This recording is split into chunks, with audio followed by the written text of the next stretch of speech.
Then on the strand, with steeds and treasure, and armor their roomy and ring-dight ship was heavily laden. High its mast rose over Hrothgar's hoarded gems. A sword to the boat guard Beowulf gave, mounted with gold. On the mead bench, since he was better esteemed, that blade possessing heirloom old. Their ocean keel boarding, they drove through the deep, and Daneland left. A sea-cloth was set, a sail with ropes firm to the mast, the flood timbers moaned. Nor did wind over billows that wave-swimmer blow across from her course.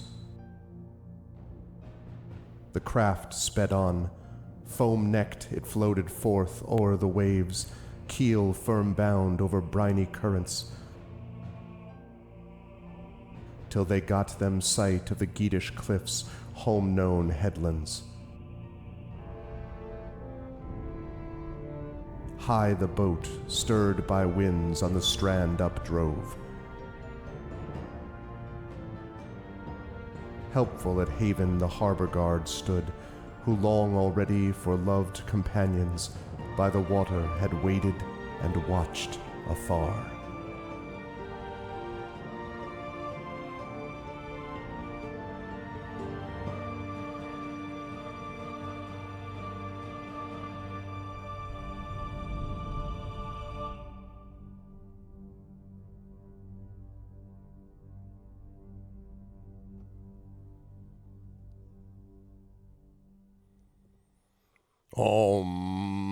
Dramatic opening. What's going on, everybody?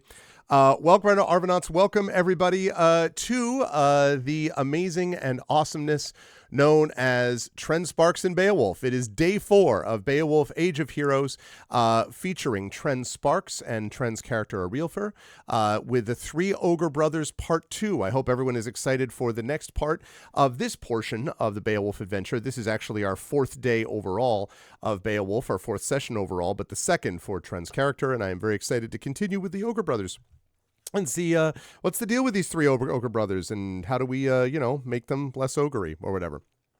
So before I get there, just a couple of reminders about ways to support the channel. If you have not done so already, please follow the channel. Please check out our YouTube at !ArvTube. And if you are watching us over on YouTube right now, welcome. And please consider following us and subscribing not over on the YouTube channel. We've had a few more people jump on board. So we are now at a high, I believe, of subscribers to YouTube. So please keep that up. Thank you so much. And it's free to do so there, but it really helps us out. And you can also get all information about past broadcasts and the like. Please also head over to check out our Twitch channel, which is where we have our inspiration system set up and all of our folks chatting and stuff like that as well.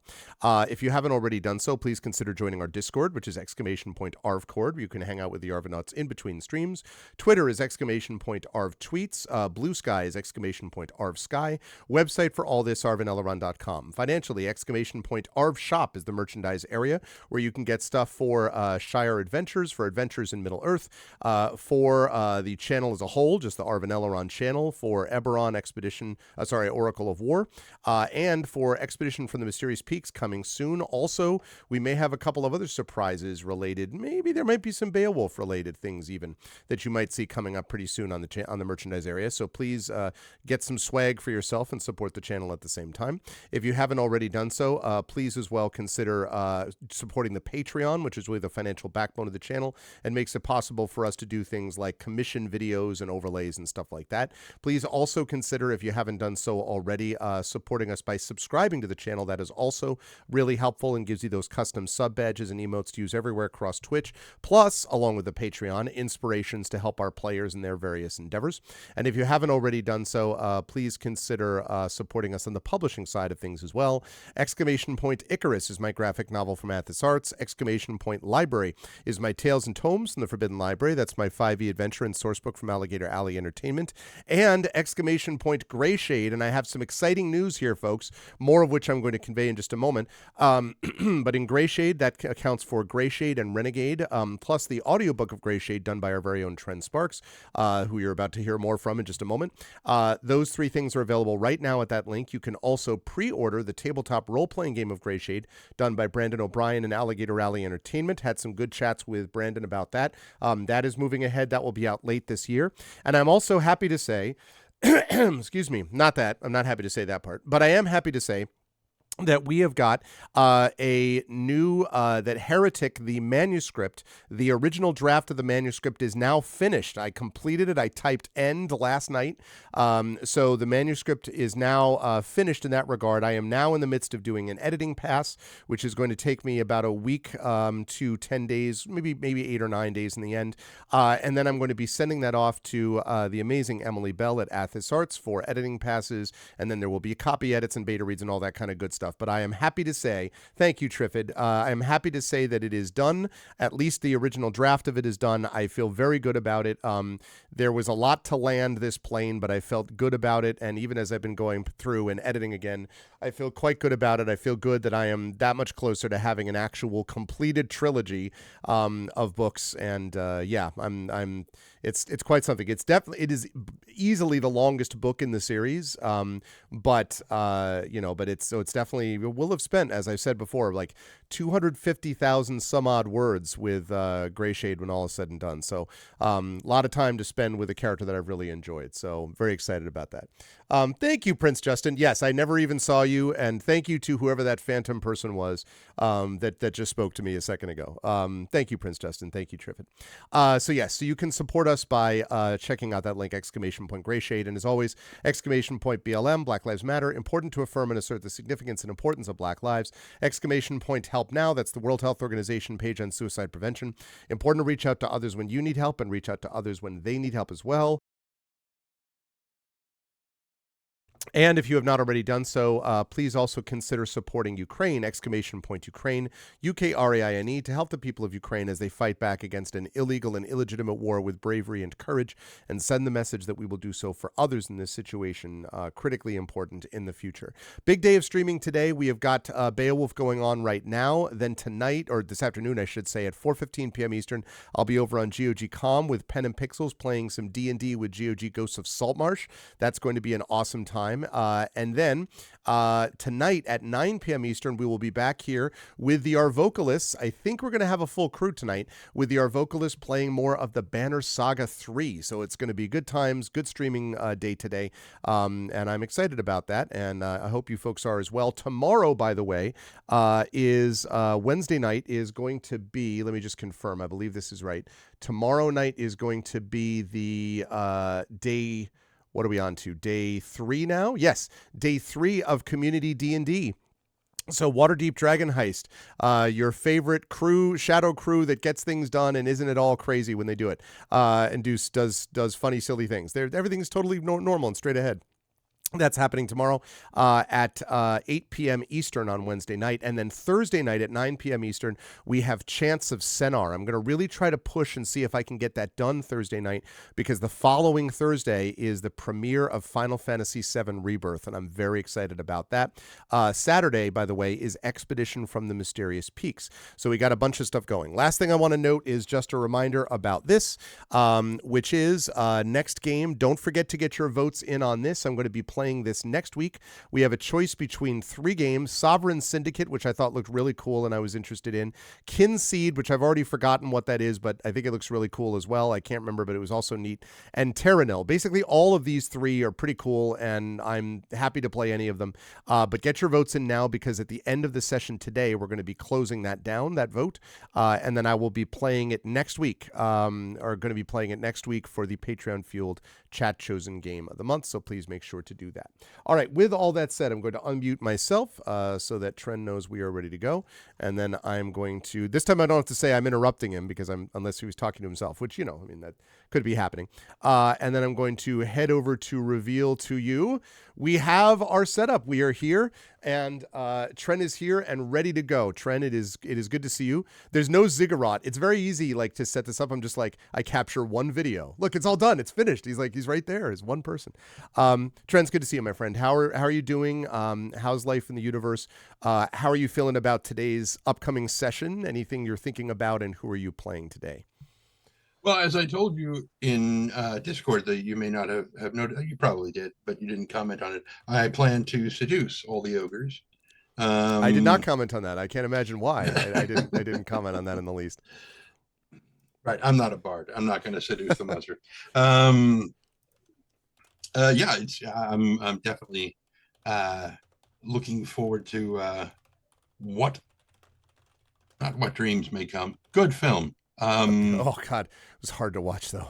Yeah, it was hard. Yeah. It was very good, but it was not all that long after my father had passed. It was rough. It was like a rough. Yeah. Oh geez. Mm-hmm. And Robin Williams is amazing. Anyway, on you go. But yeah, what tales may come from this? I was rewatching the previous session, like half an hour ago, because there's so much data being thrown in prose that I'm just like, I can't process.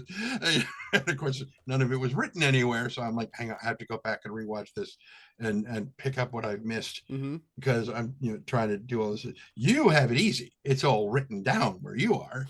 It's like I have to. Nonsense. This is all coming directly from my brain with no notes at all. There's no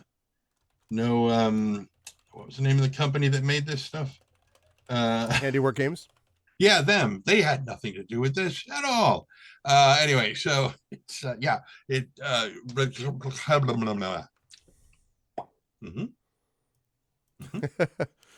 Yes. Yes. So yes, definitely looking forward to it. There, just trying to remember. Say, okay, so one brother was cunning, but he wasn't strong or brave, and which one was the? Oh, damn it! And fear not. I will go over this some of these things too. It's not going to matter if I don't see it written. Oh, fair enough. Well, I can't give you all that. It's like because that would be. I can tell you, but I can't show you. Exactly. That makes no sense. Listen, you can take notes down. Tell. You're capable of typing. No, I can't. No. I will write whatever word I hear. So I will wind up writing like every 9th word that you are saying. And none Ogre, of it blah, blah, blah, blah, blah, blah, blah, brother, blah, blah, blah, blah, blah, blah, blah, big club, blah, blah, blah. It's just like, I am not full duplex. I cannot do intake and output at the same time. That's funny. You cannot double side the page, as it were, right. so to speak. Arf should do an interpretive dance for Tren. I think but he's saying that he would only catch every 9th move that I made. So you'd be like, you did something like this. And then, what we really need is if people watch and they're like, this is amazing, then we need to have someone who's willing to take some notes that they can send along to Tren. Like, hey, Tren, here's some info that you might want to know. Like, this thing happened and this other thing happened. And, like. Or if you don't want to double up on effort, the guy who already has the shit written down. I can't do that because copy paste. But see, I can't do that because if I do that, then there's stuff that I may be giving information to you that is not appropriate for the time that you're receiving. Then why would you be saying? Well, but I'm just asking you to give me a copy of the shit you're saying to me. Some of the shit I'm saying, jokes aside, is shit that I'm coming up with at the time. It's not like, I am melding this together. You know what I'm saying? Hey, Effect Life, we need a stenographer. Yes, that's exactly right. There's these things called VODs. Well, see, what Trent is saying, Geister, is that he watched it, but he was only catching every 9th minute. It. Oh, okay. I was watching it. Okay. I was going through and I listened to a sentence and I paused and I turned to this open office text document that I had and I start typing and I turn back and I push play and then I push pause and I turn and I type it down and I'm just about to continue watching it and all of a sudden a Zoom link pops up and that whole plan went out of the way. Well, actually, what was just noted that Triffid just mentioned, hey, Wispy Song, and also Triffid mentions that there are automatic transcripts that YouTube does make, which are text driven and which will not go away. Have you read some of the things? Yeah, well, okay, they're not ideal. You're saying they're not ideal, especially with some of the very colorful language that we use here in Beowulf. It's just the text to speech or Admittedly, vice you'll get a versa. lot of a reel, like a fishing reel and stuff like that. Like, I mean, yeah, I grant you that, you know. Like, oh no, Prince Justin, you don't have to do it, even if you weren't at work. That is very kind of you to say, though. But you know, either way, Tren will pick this up very quickly because Tren knows the basics of his character. Which reminds me, I don't think through all of this you've mentioned yet who you're playing. I don't think so. I haven't. So, No. Yeah. So my character's name is Arilfur. You can see him. He's right over there. yes. Um, on the other side, right below the chat. That's kind of difficult to read. Yeah, we're gonna fix that chat, by the way, on this overlay. I just actually asked our designer, whose name is Terratunes, to put a dark square in so we can make that easier. Because you're right, that is something I hadn't thought about. Actually, I wonder if let me just double check something quickly. I want to see if hers. Let me see. Oh, see, she did this for hers. So, So we need one that was the same for her. Yeah. Okay. So now we know. On you go. Sorry. But you are not seeing his two followers, his family, his friends, not necessarily in that order, who are an osprey named Peep, a female osprey. Oh, and I will Peep, show that right now. and There is the osprey right there. and a young male wolf named Ile. Yes, and Ile, this is this part of it is always easier because I have like multiple followers I have to think about with with Tari's host of people for Runesild. But Arilfur has just got a bird and a wolf. So it's real simple. Nice and simple. Bird and a dog. And so that is Arilfur, and I am excited to see what happens with this one. And I will mention, by the way, as I fire up a little bit of music, let's see, I had Across the Moors and Windswept Plains.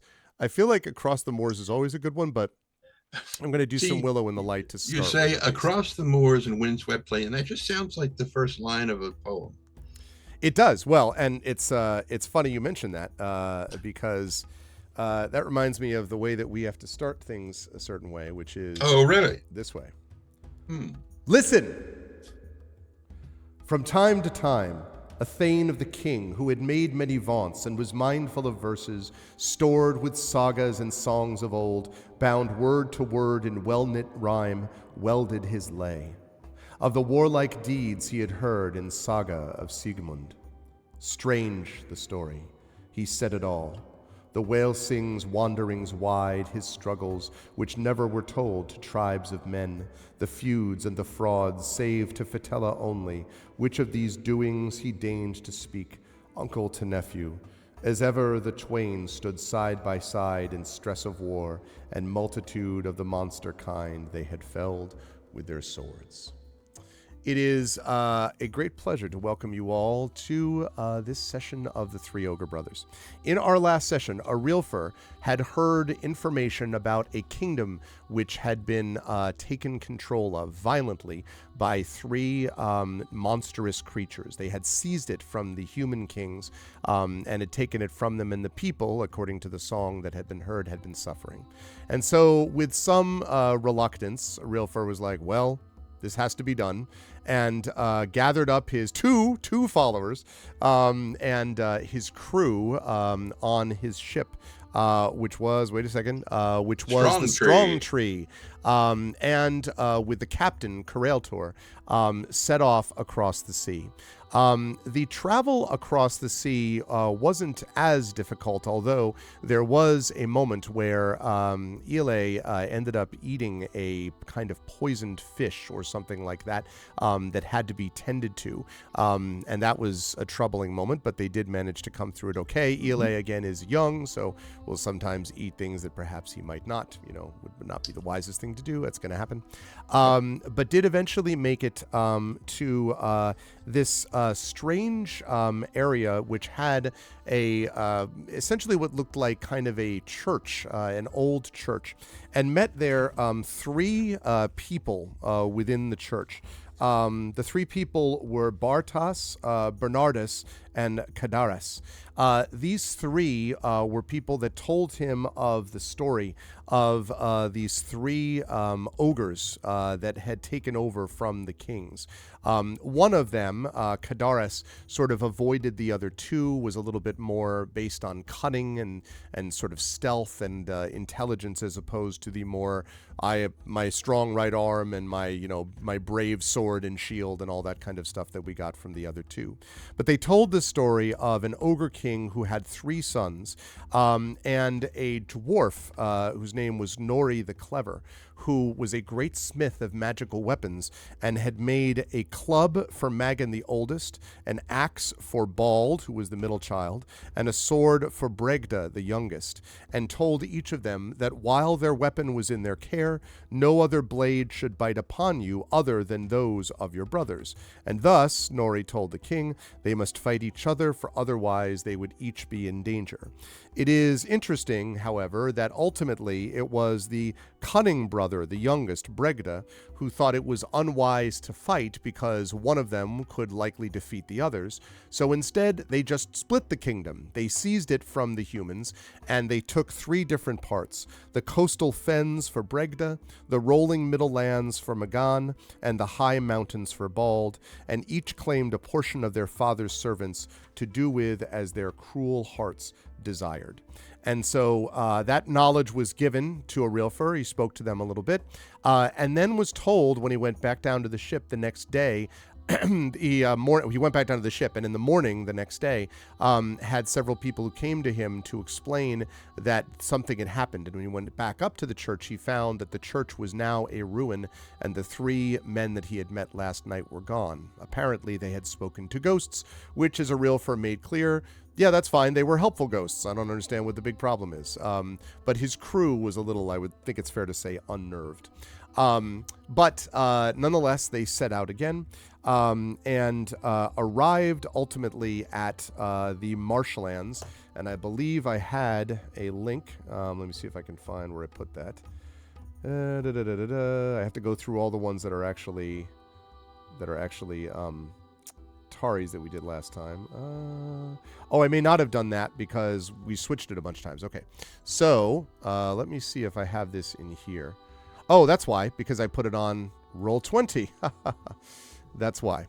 So it is this that is the delightful thing that you see, which are these fens, in the midst of which is nestled Bregda's land.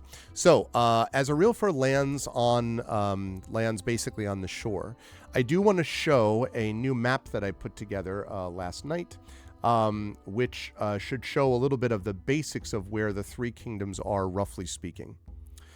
So, you are right now, Arilfur, down here. You're basically at the base where this ship has just landed. So you have the marshland. This is apparently Bregda's land over here.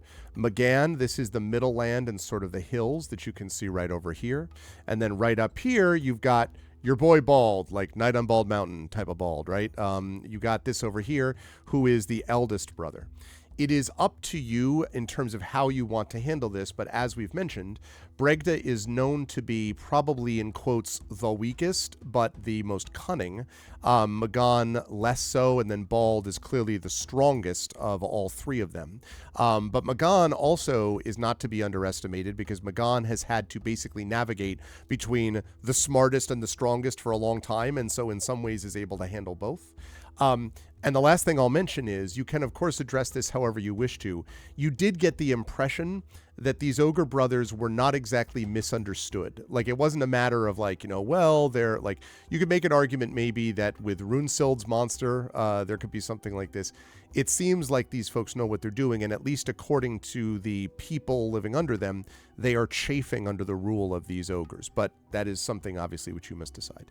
So, as your crew has landed here, you can decide what you want to do as I go forward. I will mention that there is literally nobody at all when you land on the shore to greet you. There is not a shore guard. There's no obvious like guard hut or anyone watching you that you can see from a distance. You are just there on your own, so you can take that for what it is, either leaving the crew, taking your followers and going in. It's up to you as to how you want to handle it. What would you like to do? Yeah, I think Elay is not Elay. I mean, Elay. I do this every time. I immediately jump to playing the wolf rather than playing the human. Can't imagine why that happens. Why would that be the case? Exactly. Furry. Listen, if we ever play Humblewood, Tren, you're first in line. You know, that's all. I've got it. I know you. I know. I'm aware. Even if I didn't know that already, it would be obvious. And since you didn't mention it, I'm gonna, because you folks in chat were talking about iambic pentameter. Let me grab something. I will be right back. Okay. Just stepping out of the frame for just a moment. If you like a week or two ago, I got an email saying that this thing was coming from this person, and I'm like, who is that? I have no idea who this is and why they're shipping me something. And it turns out that at some point in the dim times before there was an internet, or sometime between then and now, I backed the music of the Western Deep on. Ooh, that's cool. On the thing, yeah. And the hardback book is all of the music that they had in the game, animation, show. Yeah, whatever. I'm only vaguely familiar with the name, but like, yeah, but that's cool. It was really. As soon as it got here, I was like, "Oh, right! I did that. Right, I backed this." Anyway, so somehow Humblewood reminds me of that. Okay, okay. Just because of similar sorts of stuff. Anyway, so what Arilfer is going to do is he is going to take Peep and Elay and head inland and go and find some of the people who are apparently desperately in need of moisturizing because they are chafing. They are chafing repeatedly against this. Before you leave, Karailtor asks, do you have any orders while we're gone? We'll guard the ship, but should we push off if we see trouble? Stay, fight? What do you want us to do?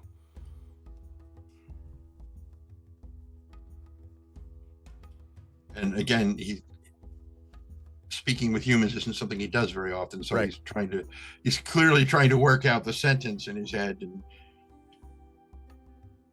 until I know what is enemy, stay away. And he nods and he says, all right, we'll stay offshore, but close enough that we can see you. At least if you come this far. And he sort of, and you can see the rest of the crew is kind of like, yep, like they hop right to it. They're like, sounds good. Let's like, we're gone. Yeah. But they will, of course, they are loyal to you, and they will stay loyal to you. So you begin to make your way in, Arilfer. As you can tell, so first of all, these are deeper swamps down here. I think actually we can probably switch back to the more atmospheric image here. So these are these kind of deep swamps. You can see the hills in the distance. It's quite gray. There is a fairly prominent scent that you can feel, like sulfurous scent kind of drifting up. Although I do want to note that because it's cooler, that scent is mitigated, thankfully. You would not want to be here. This is like a southern swamp. That would be a whole other problem, but that's not what this is. And in fact, as you are heading forward, you come across groups of workers that are cutting up strips of peat from the ground and then are laying them on wagons, presumably so they can be air dried for later use. As you can see them doing this, and as you're doing so, eventually one of the workers sort of looks up as you're passing, and kind of sees you. And this is a well-muscled, severe-looking woman, maybe in her mid-20s, you would guess, Rilfer, and begins to approach you. And she carries in her hand, she carries a knife.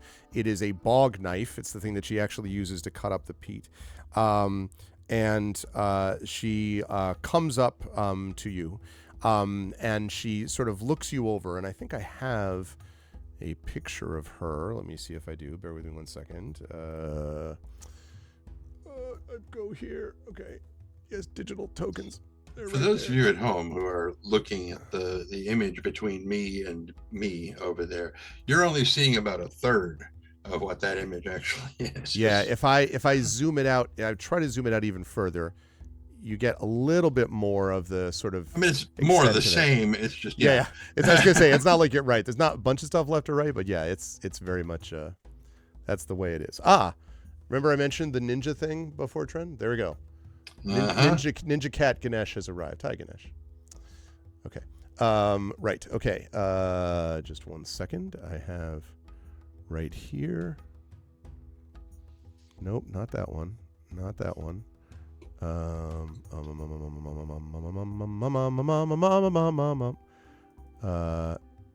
one. Oh God, there's so many tokens. Oh, there we go. For those of you watching at home, I got it. Found it. Okay. Yes. So you find this. Uploading. Okay, there we go. Oh, there should be able to see it. So, and I'll put that over so chat can see it. There we go. She's huge. Yes, this is not, to be clear, not to scale. She does not actually dominate this guy. So she comes over to you. She's wearing these mud-stained linens, and you can see she's slightly hunched a real fur, but it reminds you quite a bit of yourself in that if you want to stand tall, you can, right? And she seems to have a similar sort of frame in that regard. And she comes over and she says, "Welcome, stranger. It's unusual to see those carrying weapons in our land. I wondered what you were about." And you can see the other workers behind her, by the way, have like redoubled their efforts to like shovel and stuff like this. Like there's not a whole big welcoming committee. So he kind of makes no, secret of looking her up and down and sizing her up and down, apparently. And once he's done so, he just kind of Arilfur. And she nods and she says, "My name is Sfera. We work in this land, and I see you have others." And her eyes kind of light up as she sees Ela. I assume you don't have Ela like randomly way off the path, right? Like I assume Ela is right next to me. Yeah, so she kind of, her eyes light up and she says, "Oh, is he's friendly to strangers or no?"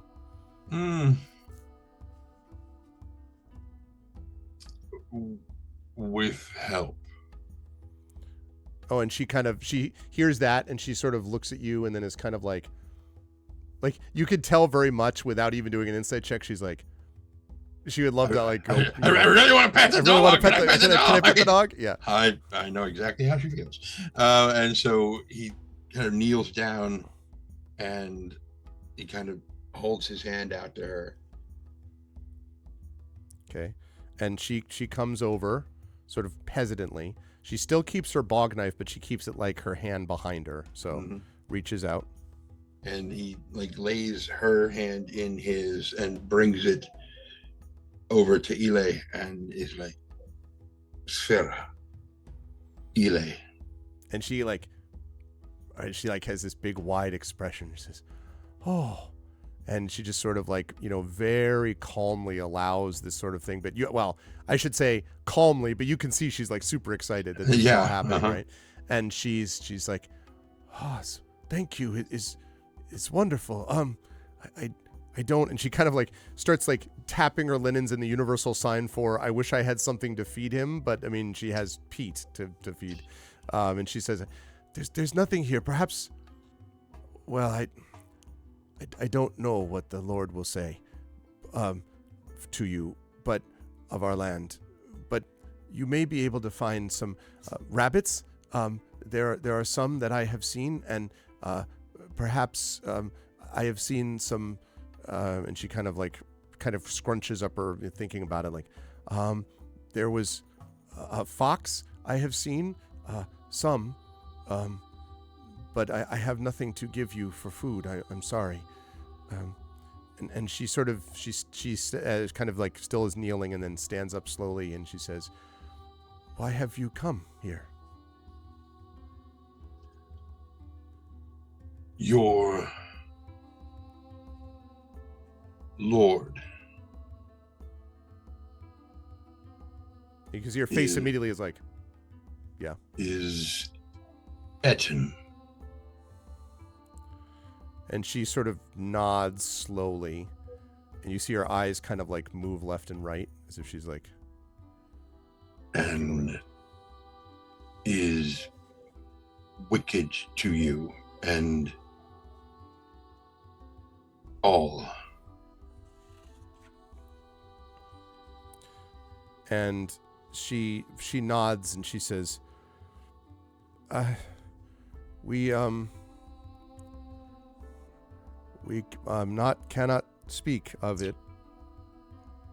And she kind of like looks away.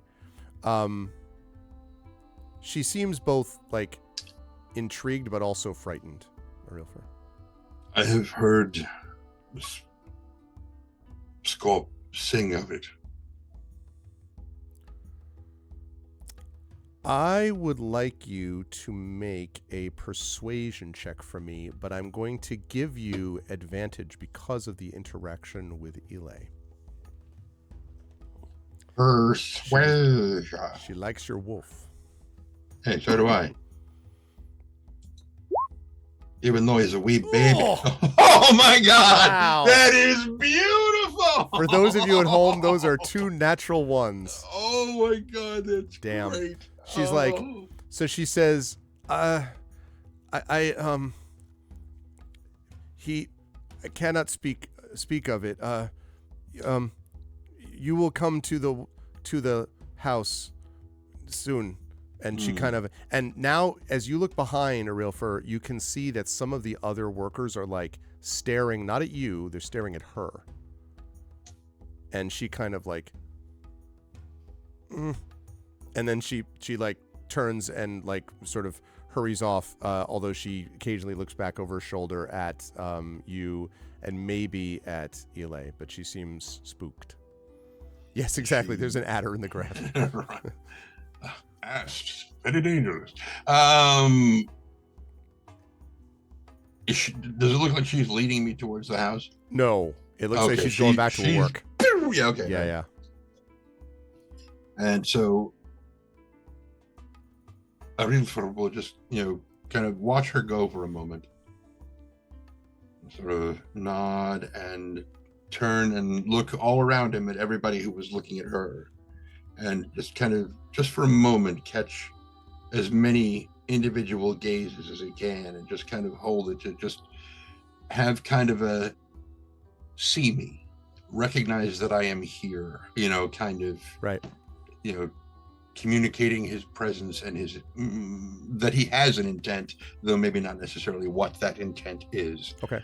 And can he see the house from where? He cannot, although the sort of path that leads forward, like there is sort of a kind of rough road that kind of gradually snakes up from where you left from the shore up, and it took about maybe a half hour to 45 minutes to get to this peat, workers here, and now there's more groups of them that you see on either side of the path. Presumably, if you were to keep coming up, you might find more of those as you came through. So, as you kind of make your way up, probably another 45 minutes or so passes, and then you can see kind of rising from this really like a little hillock, I would say, to the west, is what looks like a large, like house, not really not a castle, but like a hall of some kind, where you would expect perhaps someone like this might stay. But before you get to that, I mentioned all the different peat farmers. There is also, to the left-hand side of the path, you see there is another set of what look basically like thick ropes that are tied between the trees, from tree to tree. It looks like kind of like a makeshift fence. And as you're walking along next to it, you hear the snorting and rooting of a lot of clearly animals in that direction. You don't see anything quite yet, but it's like it's not really hilly very much down here. If you go over just a little bit of a rise, slight rise, you might be able to see whatever it is. And it seems to be coming from beyond this rope, makeshift fence thing that you see. He'll head over there. Okay. So when you get there, you can see, indeed, this mass of dark gray, bristle-skinned pigs. And there are many, many, many of them, probably 100 at least, that you can see here that are sort of rooting, and they are all like, and the smell here, fairly significant, and not just familiar with it. Sulfur. Yep. Yes. Mm-hmm. So you can see that they are going to town on this ground area here. And there is a man who is standing next to the fence. He is dressed in workers' clothing, but the odd thing is that he seems to be watching over the pigs, but he's awfully clean for, being someone who's supposed to be herding pigs from place to place, if that is indeed what he is doing. I will show you what he looks like. He will probably appear much larger. Items in the rearview mirror may appear. Yeah, exactly. Mm-hmm. Okay, here he is. Here. Elay whiskey. Very good. Very good. It's not too bad. Elay, don't get us bogged. Did you hear about the moorland farmer got him making whiskey? It piqued his interest. Outstanding. That's very, very good. I love it. I hope you don't get swamped with these puns, though, because here we go. It. Refill my water. Good time. Okay. So this is the one that you see standing there, and you can see that he is mostly bald. He does have like wispy, gray hair kind of around the back of his head and over his ears and so on. And he has these sort of keen blue eyes. And he says, "Oh, stranger, I see you've come to look at the pigs. There's not much to see, I'm afraid." Arilfer. Ah, Hidolf. I suppose you're here not rooting for mud with the pigs. Maybe you're here to see if there's any treasure. I'm afraid you won't find any. There's not much in this land unless you like pig shit. And he shakes his head. And the pigs...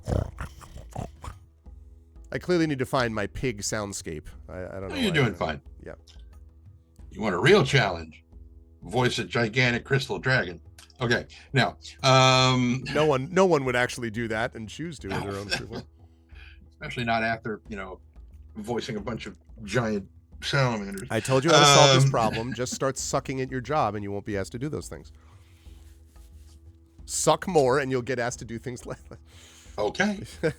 I'm not saying you all heard him. Clip it. Yeah, heard him. Except that's the problem. You like this too much. That's the problem. If you didn't like doing it, it would be another matter. I'm a good actor. I can make it seem like I don't enjoy it anymore. Okay, so so he's standing by. Yeah, so Arilfer sort of squats down, like grabs hold of one of the ropes, sort of squats down to look between them, and then he begins. What did you say this guy's name was? Hidolf. Hidulf. Right. So Hidolf hears Arilfer saying something, but he can't understand what it is. But he's talking to the pigs. Right, and the pigs are like, bumping into you, kind of bumping into you. And Hidolf says, well, you may not hear all this, but Hidolf says something like, what are you expecting them to tell you? And like you probably don't hear that, and he says something like, "Well, I don't think. Be careful with those pigs now." And so Arilfer's like, "Do they treat you well?" And the pigs like, they certainly, just from a quick, they do not give you a response that you might necessarily understand, Arilfer, but it certainly he does speak the language of beasts. He can talk to them. That's true. So probably what they would give you is, because pigs are fairly intelligent actually, so they probably would say, how do I? So they would say, he says something to the effect of, tubers in ground. Lots of food. He's all right. He talks big. Don't worry about him. He's fine. What are you saying to them down there? I was asking them how they. No, wait a minute. That's the beast language. He's like switch languages. Yeah, Yeah, exactly. I ask how they are treated. And Hidolf says, they're treated fine. They need to be. Otherwise, they wouldn't be suitable enough for his lord and master. That's all. I'd take care of them. You didn't worry about them.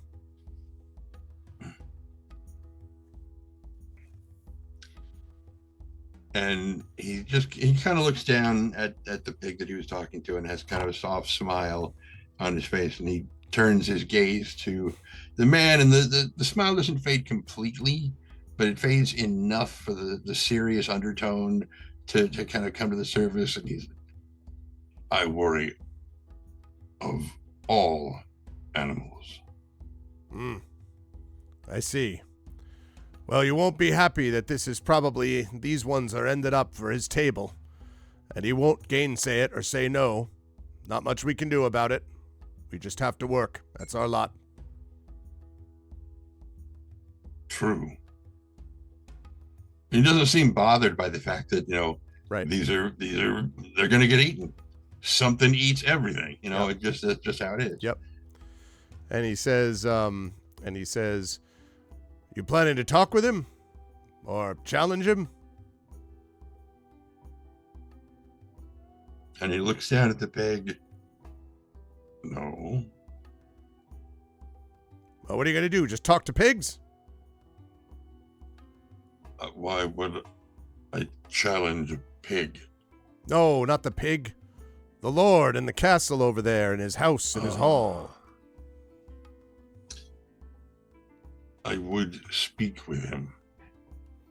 He'll probably be happy to speak with you. He likes doing that. Do I need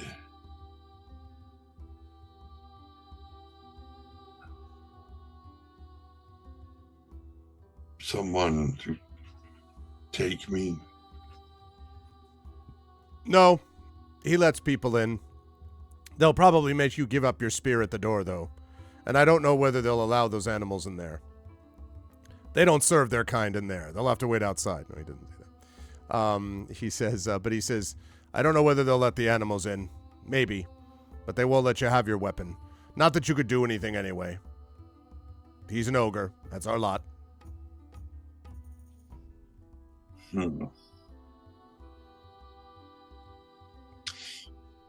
If he were man, would you fight him? I don't fight. I serve. And he pats his stomach. He's a little portly. And he says, it's what keeps me alive and well fed. That's our lot.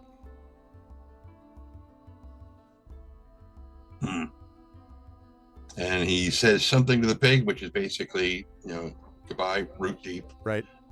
kind of thing.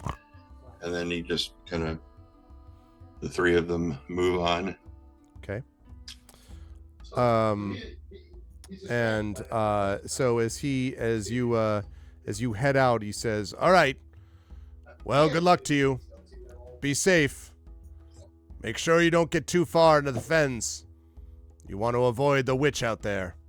She's dangerous. We avoid her. That's our lot.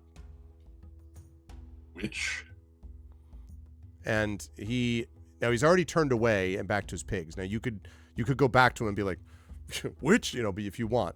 But he sort of said it almost like a, hey, watch out for the weather type of thing. No, he'll keep going. Okay. He'll talk to the ogre about the witch if he has to.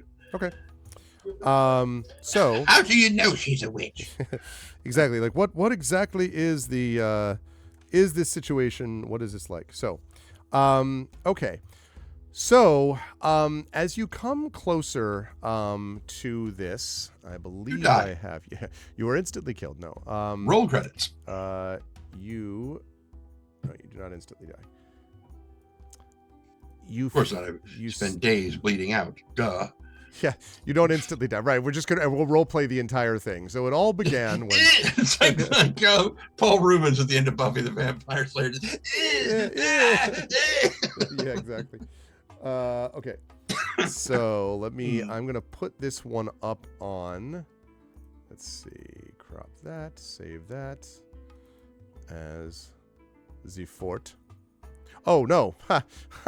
I forgot that I already planned that weeks ago. I don't need to do any such thing. I already have it. I got all the info I need. All right, so I'm going to put this up, I think, on the stream. So I will put this image up. People will need to see it. Right, I'm doing that mostly for your benefit so that you know. Oh, I see. Okay. So this thing looks like... get to the thing. One more. Okay, there it is. Looks like that. Whoa! No! No! No! Not that. Too large. Also, that's not what I thought it was. All right. Maybe I'm wrong. Okay. So I was incorrect. I did do something, but it was a map. It was not what I actually needed. Let me give you the exterior, which is what I was trying to show you. Okay. Regis Fort. Exterior. That's what I'm looking for. Okay. All right, there we go. So now I should be able to do that. Let's try that again. So this is Brag. Does fort. Exterior. And, okay. Now this is the right one. Much better. Okay, so... And you should be able to see this now on Stream Trend. So what you see basically is there is a fairly decent-sized marsh lake. And there is what looks to be basically this, you can see it's like an artificial island that has been built up on these stilts or pillars, out of the lake. And you can see there's a wide causeway that's kind of leading to the island. And the great doors of this round house with the straw roof that you can see there. The island sits in the center of that small lake, and you can tell that it was made by hand because there are great pilings of stone and tree trunks that are sinking into the water, and there's a low mist which is collecting around its base. The doors on the front are obviously new, and they're adapted into this sort of smaller frame, which basically means that if you had to guess, this was the old Human King's Hall, which has been adapted, sort of modified for the takeover, if you had to guess. So as you kind of see that as you're arriving, I'd also like you to make a perception check for me, please. Okay. That thing is perception. I do much better at these. 13. Okay. There's something weird about the water, Arilfer. The water is, of course, it's you would expect it to be salty and marshy and so on, and kind of turgid. But there's something odd about it. Some rippling that troubles you about the water. Although you can't necessarily put your finger on what. Other than that, you can see the bridge to this island is open. And there are a group of people, basically you would say maybe a dozen or more, who are standing outside near or in front of or around the door. And they all carry like swords or spears or something. So they look kind of like guards, but they're all lazing about really. Like they're sort of leaning back. They seem utterly unconcerned. One of them actually sees you and kind of is like, rah, and then they all sort of, you hear this loud raucous laughter coming from them from across the water. They don't seem particularly concerned by your presence. He's on a mission, so he's just heading for the house. Okay. When you cross over the bridge, you see the water rippling again, and right crossing underneath the bridge in the water, you see this long, dark shape. It doesn't surface, but you can definitely see it below the water, and it's pretty big. And as you cross over, so the ones that are there, sort of like look at you, and these are what you would describe as men with an ill-favored look. Might be a way to describe it. Sort of scruffy beards, and kind of dirty faces. Yeah, they're wearing a baseball cap, and there's a wolf on. No, wait a minute. They're like, look, it's another one of those voice actors. No, they don't say any of those things. But they all sort of look at you, and one of them sort of like just watches you, and they all have these uncomfortable and sort of not pleasant looking smirks on their face as you approach. The door is closed technically. There are two people, two of these whoever they are in front of it. And they're sort of like, their hands are on the hilts of their swords, sort of sort of just lying there for want of other place to place them. Mm-hmm. And when you come up, they say, what's your business? Speak to Lord. Speak to Lord. I see we've got one of those. Speak to Lord. What are you going to do when you speak to Lord? You're going to speak more than 3 words? And a couple of the others like, you know. And he seems completely unfazed by it, and he just says, learn. This is a man of few words, if any. And he kind of sort of lifts himself up off the door, and he says, what's your name so I can announce your presence? Arilfer, Peep, Ely. And they look at the bird. They look at the. Do we say he was? What did we say Peep was? An osprey? What did we? Osprey. Yeah, osprey. They look at the osprey and they look at the wolf, and he's got a menagerie with him. Peep and Ely. And the others sort of grin, and he spits into the water, and he says, well, Arilfer, Peep, and Ely, if you want to see our Lord, you'll have to make it worth our while to open the doors. You see, they've just been installed, and they don't open very easily. We need to help them along, so if you wouldn't mind, a few extra coins would make it very easy for us to do this. And he holds out his hand, and the others are sort of like watching you, sizing you up. And he just looks back and forth, looks at the hand. No. And turns and walks off. Okay, back down the bridge. Mm-hmm. Okay. So he walks off, and they all sort of wait, and then he says, all right, come back when you've learned a few more words. And they all practically high-five each other. And he stops, looks back over his shoulder, and is clearly piecing together a sentence. Right. I will make sure your Lord knows you did not help. And they all sort of chuckle and smile. Okay. All right. So when you're back off the bridge, what then? He's gonna walk back to the main road, I guess. Okay. Yeah, the main. Up. Yes. Let me pull up the map again. So. Yeah. Oh, and I will remove Bregda's fort for a moment. Okay, so yeah, so that means you are right about here.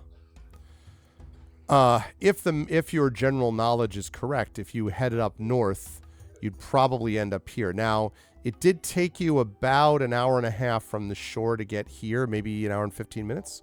So if you had to guess, it would be another hour and a half or so to get up to this place where you're heading towards Magan and, the middle brother, if that's what you wanted to do. But the time frame, I think you arrived here I want to say you arrived in the morning because you had left like at least like 10 or 11.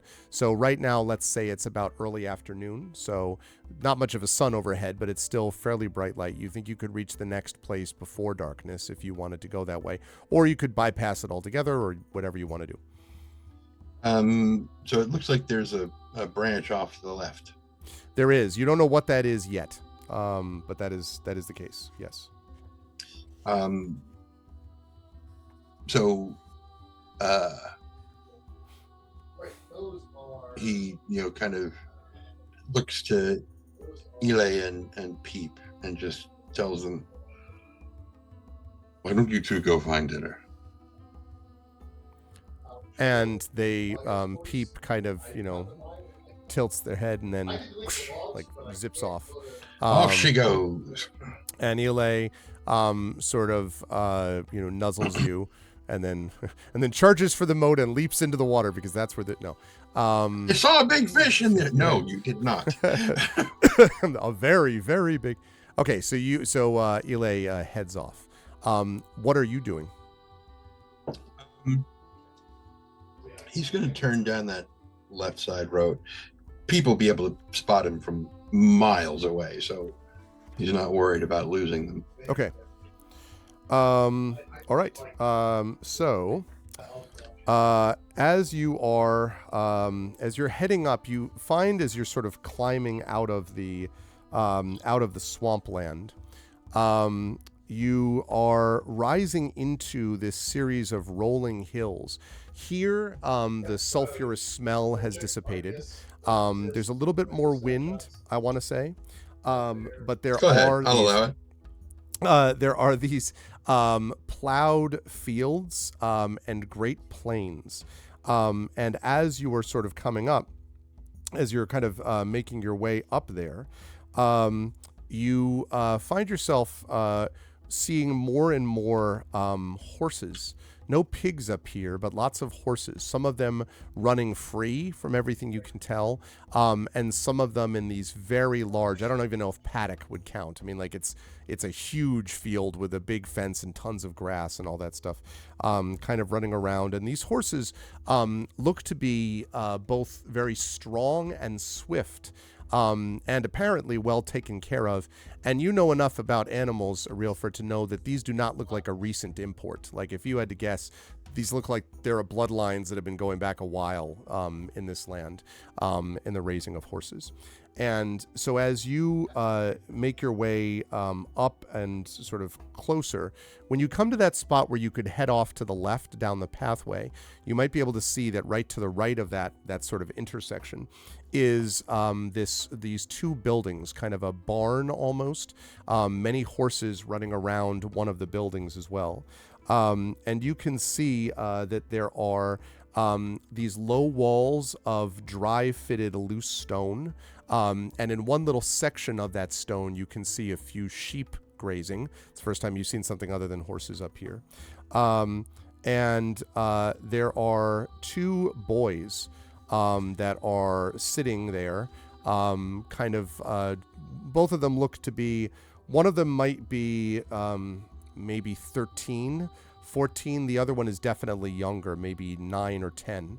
And you can see that they are both sort of sitting on the wall, kind of looking at the sheep. And then as they see you, they both stand up, and the older boy stands in front of the younger one, like positions him behind him. And sort of watches you warily as you come close to the intersection. You could completely ignore them if you wanted, but the boy seems intrigued, or at least wary of you.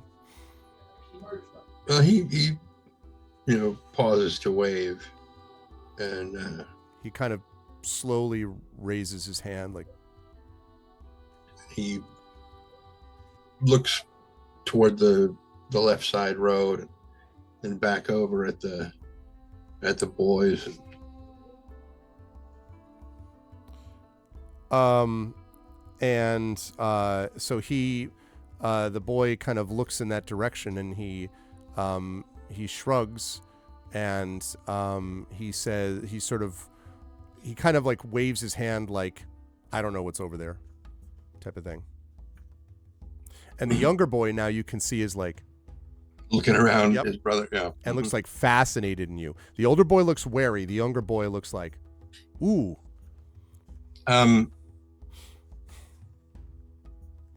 So Arilfor will kind of trying to figure out how he would signify this. But he kind of indicates them and himself, and he says, "May I speak?" And the older boy says, "Yes, you may speak."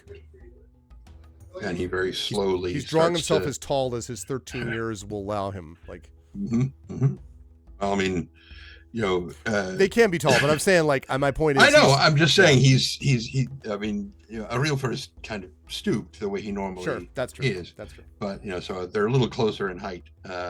But he walks over slowly in a very non-threatening kind of way, and he stops probably about 10 feet away or so. So he's not too close to them. So the young boy is now like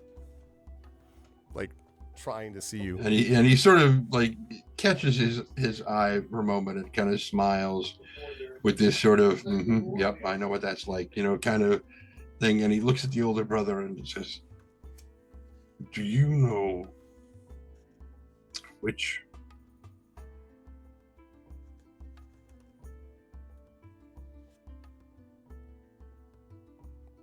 Sorry, was that for me?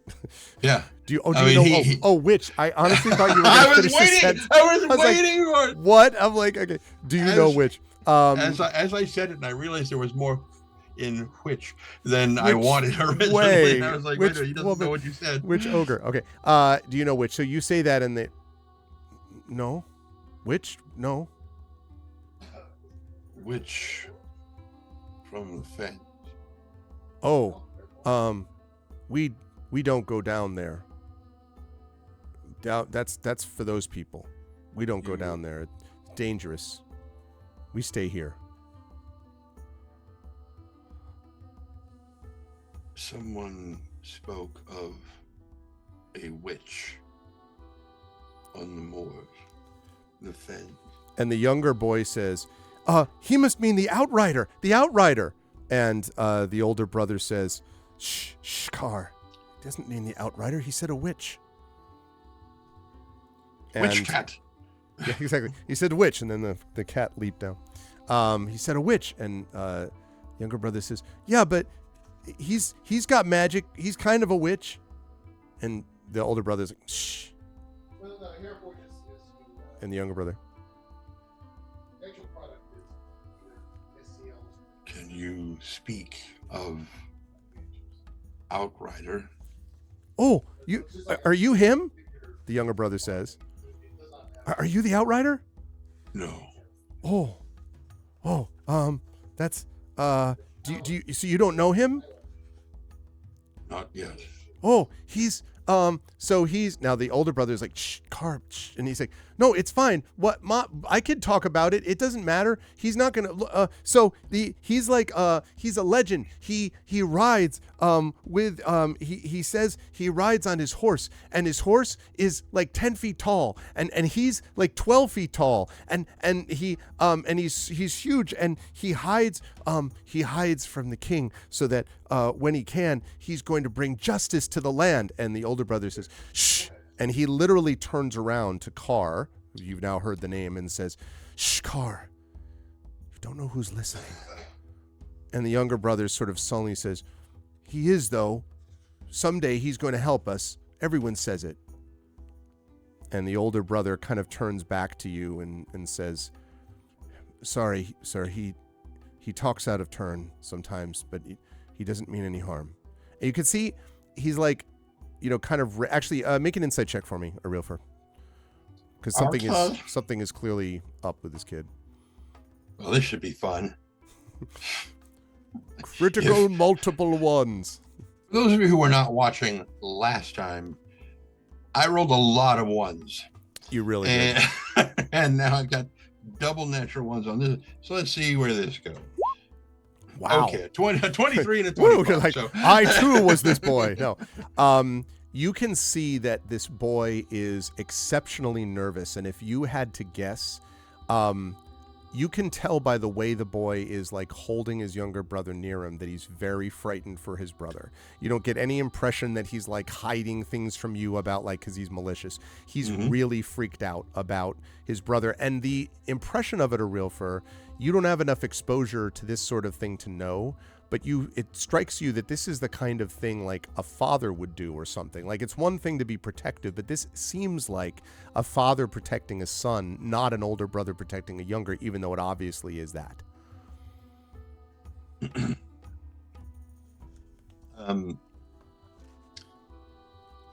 And so kind of slightly clocking some of this, he nods and turns. Which is closer, the sheep or the horses? I would say the sheep. Okay. The horses, I mean, I guess if you wait long enough, a horse will be, because the horse will like wanders around, but the sheep is like right near you right now. Okay. So Ariel sort of smiles and it's like, just a second, and turns and he goes over and he, turns to the sheep and is like, how do they treat you here? And the sheep, now sheep are not as intelligent as pigs. But no, they're not. So the sheep Anybody comes over, who's watched Babe knows this. I am so tempted to respond with, bad, bad. And then Eli comes running and, yes, well. You pull the wool over my eyes. No, they don't say any of that. They sort of look at you kind of stupidly, and then one of them is like, food, fine, Are you happy? Food, fine. Food, fine. Like, he seems to have like grasped something. He's going to hold that thought to the deck. And so he stands up and like looks out to any one of the horses that happens to be passing nearby. Yeah, they all just start galloping around you. Now, they are not stop. I mean, I guess you could yell at them, but they're not stopping. That's what he's doing. He's calling out to one of them. Okay. Basically saying, which of you will speak with me? And they're like, and then one comes back the other way. And so the boys both kind of like, and you can see the one boy, the older boy, gathers his younger brother and takes a step back as one of the horses comes right up to you, and kind of, slows to a stop. This is a beautiful dark mane and sort of dark skin, and kind of like looks down at you, and then and kind of looks like, it's a sizable horse, so it's like you're looking up at it a little bit. What is a stranger?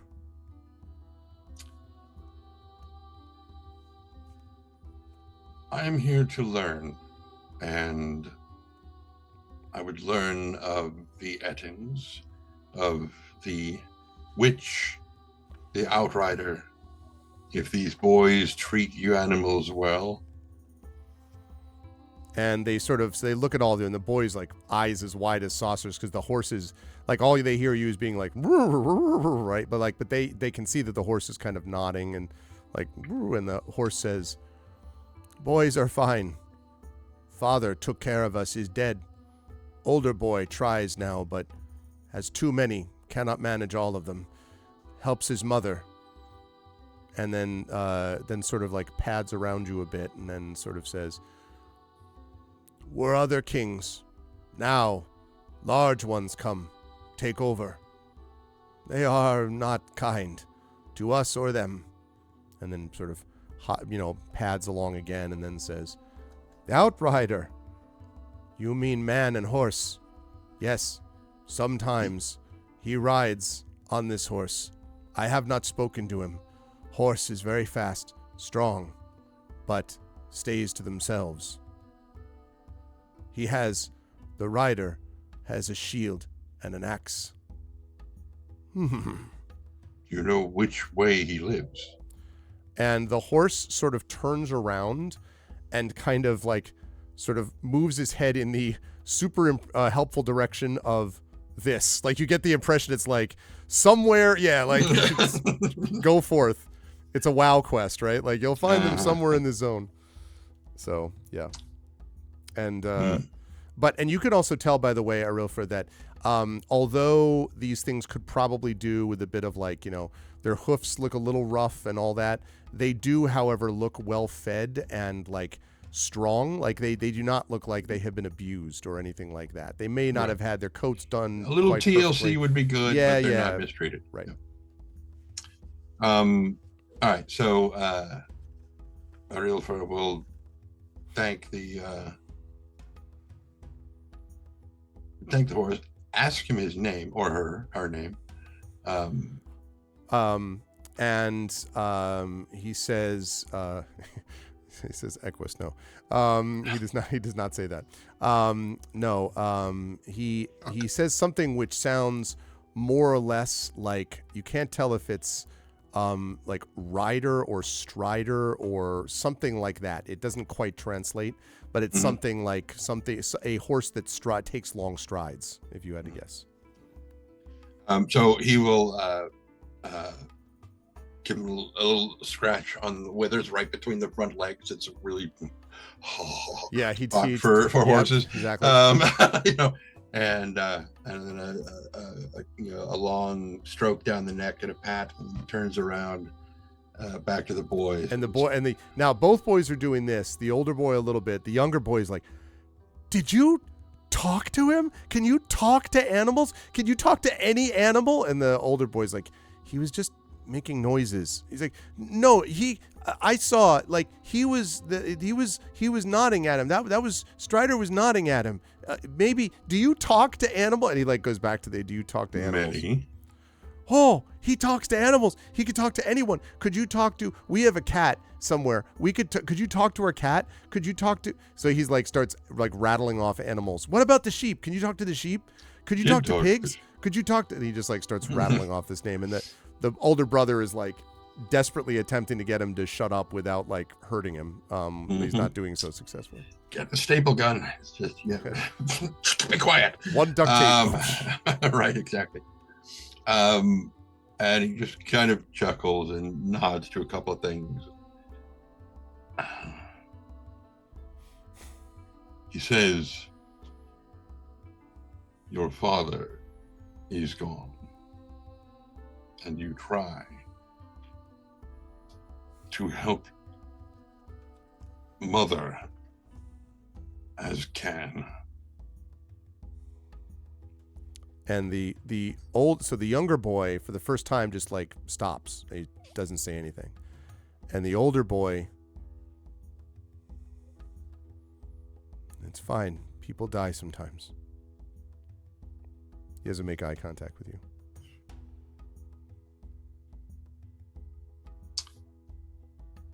You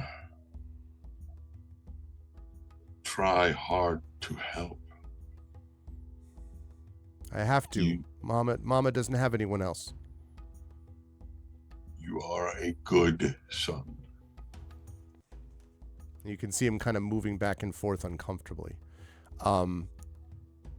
Carr sort of like quietly looks up at his older brother. And he says, "Maybe we should, Goodlaug, maybe we should take him to mother." And Goodlaug, the older brother, says, "I don't know. Mama said not to talk to strangers much." "But this is different. He talks to animals." "I know that." And Goodlaug doesn't say anything. He just kind of looks back at you. He doesn't say no, exactly. If you want, I will wait here while you speak to mother. And so Goodlaug kind of looks and says, "All right, we'll go ask her." And he takes Carr, because Carr is like still looking up at you, and then like whoop, because Goodlaug takes him to like, "Come with me, like I'm not leaving I'm not leaving you here." And they go back to the house, and after probably not long, a minute maybe, they come back out, and they are accompanied by a woman wearing a simple dress. I have a. I doubt she'd be in a ball. Yeah, a very simple dress. There we go. Okay, she looks like. Okay, not to scale. Whoops, hold on a second. Resize this. There we go. So, this woman looks, from what you can tell, this dress has been repaired many times. This is a work dress for sure. And you can see that her face is etched with worry. And she has this kind of furrowed like expression as she comes up, but she is very solidly built. You can tell that this is not someone who sits around, and this is a person with a lot of manual labor that they have done. And she comes up behind her sons, and she says, "My sons say that you wish to speak to me. My name is Vandrin. What is yours?" Arilfer. And he starts to point to his shoulder, and then remembers that Peep is not there, and it's like, Arilfer. And she nods, and she says, "Arilfer. Well, what do you need from us, Arilfer?"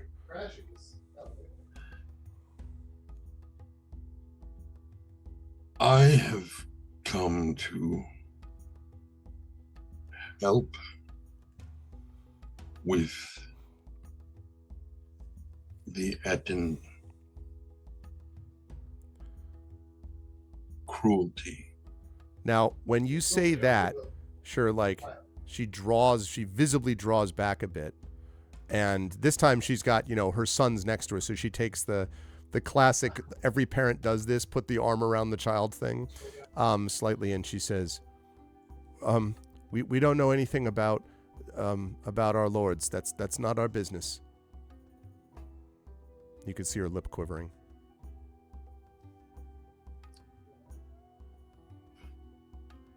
Many that I have spoken to have said that. But the song I heard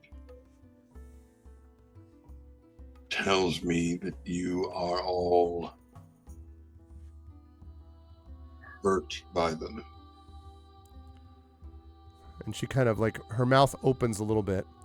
And both, this time you have the odd experience of seeing both sons kind of looking up now at their mother. But in particular, Carr looks up, and Carr says, "Yeah, Mama, it's true. Tell him." And she says, "Hush, child." And unlike when his brother told him to do this, when she says, "Hush, child," like dead stop. He just just nothing. But it's not, there's no cruelty in it. You can tell that it's not anger, but she just, when she says something, you listen. Mm-hmm. I would like you to make a persuasion check. And by the way, the reason for the chat's benefit, one of the reasons I'm doing these persuasion checks is it's clear to Arilfer, without having to do a check, that these people are frightened. This is trying to get them to speak beyond their fear. So that's why we're doing this. It's not to cruelly make Arilfer do 17. persuasions.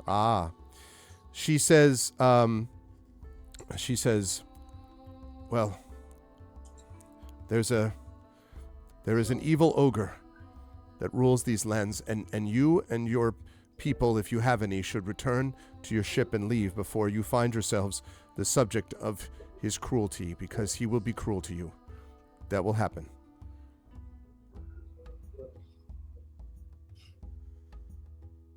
I have come to try and stop it. But you cannot. They cannot be stopped.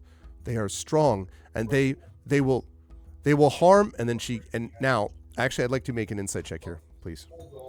I was going to say, as she's getting more and more vehement, given how everybody else thus far has been looking around, as she's starting to do that, he's probably going to be like, yeah. Well, I'm actually having you do the check a second before she would probably catch herself, but regardless, yes. Yeah. No question. Insight 9. Yeah. Wait. Okay, yeah. It would be 9. Yeah, no, she Well, unless you had it at advantage, then it would be 13. No, not an advantage. No. So she says, if you, and then she said, and she kind of looks around, and then she kind of, again gathers her sons close to her, and she's like, he cannot be stopped. He cannot be defeated. Some have tried. You are brave, but he will kill you, and he will kill anyone else who challenges him. And even if you could kill him, his brothers, you must not. You should leave this place, leave this land. There is nothing for you here, and leave us to our troubles.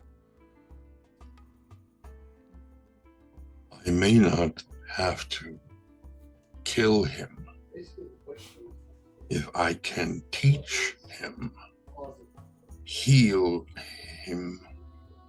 And it has this confused look, like that's not the right word, but he can't think of a better one at the moment. Mm-hmm. I come to help. And she kind of like narrows her eyes and looks at you, and she says, he cannot be taught. All he knows is cruelty and vengeance. He is and her mouth kind of works, and you are sacrificing yourself for no reason. Not for no reason. And she kind of looks down at her sons, who are, transfixed, staring up at her. And she says,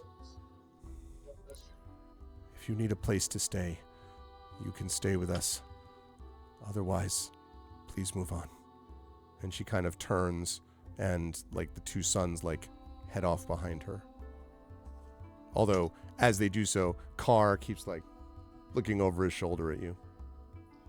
What I imagine is that when they came out, when they came out after getting their mom, that the three of them come out and Carr is carrying the cat.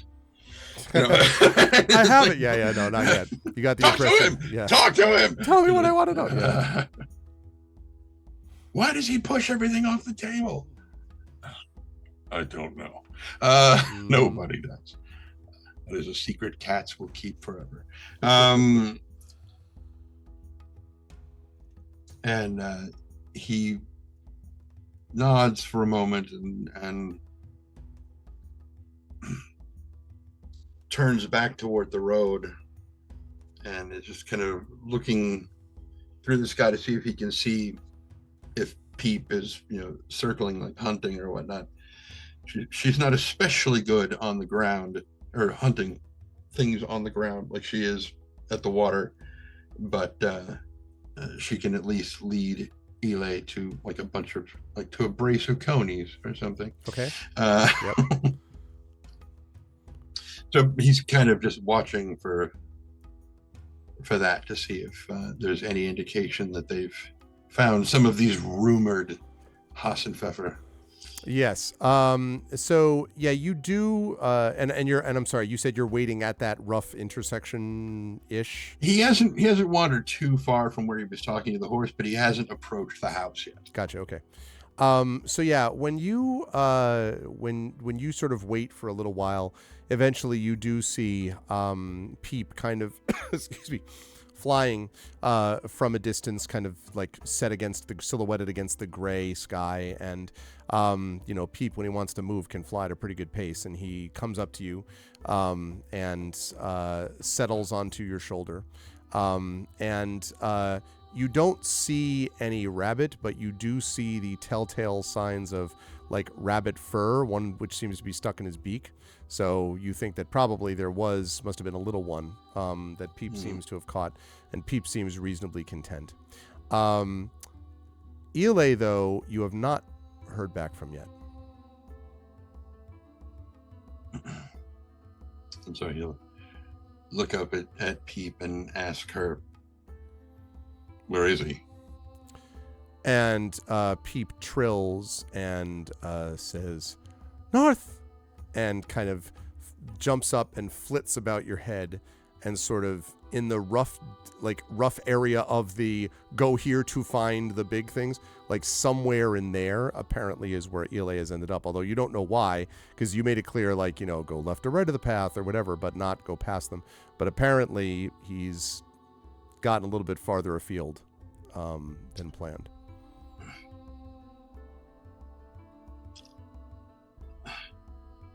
Is he far?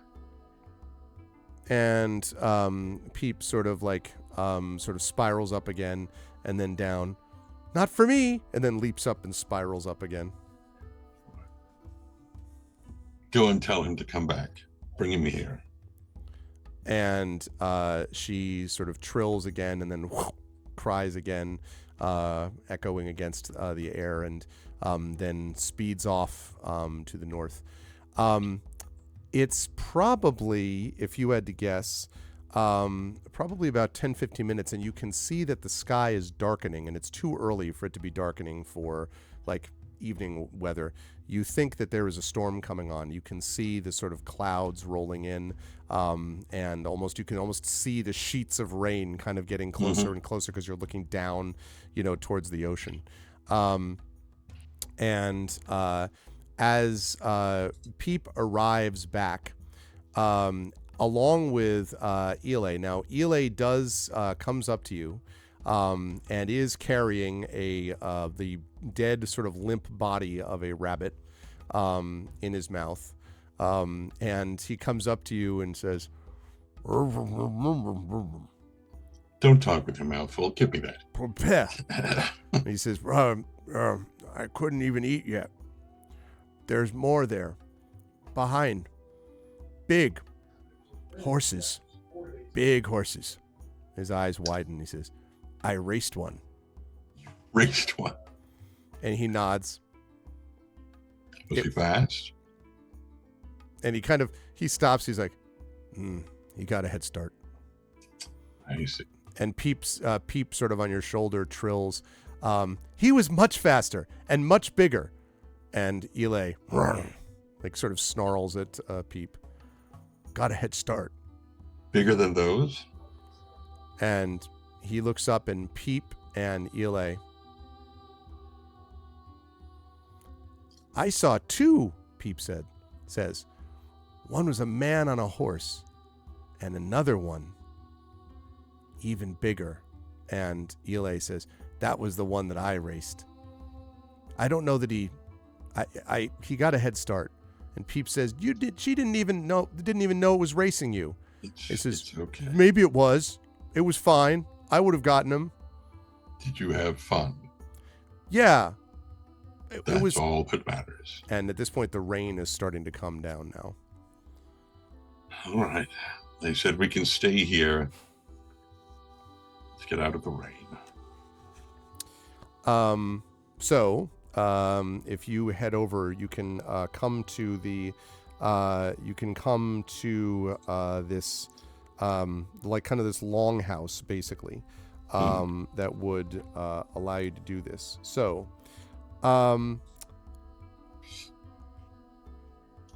as you get to the house, and you're kind of resting, and you can hear the rain sort of pounding down on the roof, you also hear the sound of rumbling thunder. But you've obviously been out in storms many times, real fur. Yeah.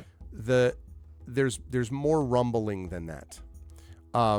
And a couple times, you know, the thunder rumbles and then it keeps on rumbling. You're like, this doesn't make sense. And if you were just to sort of peek outside, you would be able to see hooves just like of horses just pounding past. Now, I mentioned that there are horses that wander around, but it was like a couple here, a couple there. This is a whole like group. I don't know what's the official haggle. It's a herd. I don't even know what it is. Like, it's a herd. A herd, just basically a herd of horses galloping northwest into the fields.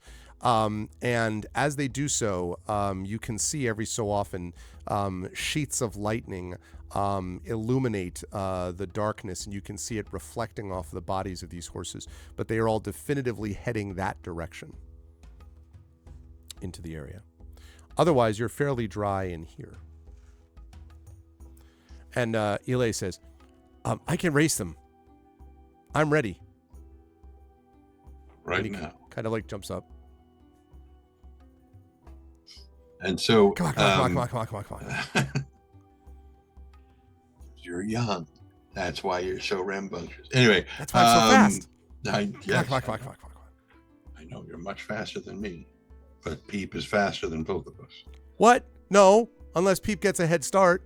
And Peep just trills and kind of like she had her like kind of looks like peeks above. Sorry, he or she? I'd ask. She. It is she. So she looks up over her wing and then like kind of like lowers her wing, their beak lower wing again. So staying in the longhouse. So Mom, the brothers are here somewhere? So yes, but you haven't seen them. And the longhouse basically has two parts to it. There's a one side which is near where the fire is stoked, and there's a couple of rooms down there, and you assume that's where some combination of Vandrin and her sons live. And then there's down the side where you are, which is not quite as warm, but it's still fairly warm, and it's certainly dry. And there's like basically a pile of straw, like the equivalent of that, down at this side of the longhouse. The inside of the longhouse you would classify as not dirty, but they've missed some spots. You know what I mean? Like it's more than they can handle. Right. And the size of this longhouse, by the way, is much larger than what would normally just accommodate the 3 people that are allegedly living in here. It seems impossible that it was built to hold this few people. But there's nobody else here now. Or even if you just add the father, it's still too big for even Still that. too big. Yeah. Okay. But that's all that you see here now. So, Arilfor will basically kind of snap the rabbit in half and give like the front half to Elay to eat. And I mean, Peep already ate, so. But he takes the haunches and kind of spears them on some small sticks and starts cooking them over the fire with some salt he brought from the Shire. It's it's great. Or maybe it's peat. I don't know.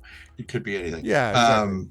But yeah, he cooks a small dinner for himself, and everybody is well tended. Eventually, probably fairly late, you're aware of a small, dark shape that sort of comes towards you slowly.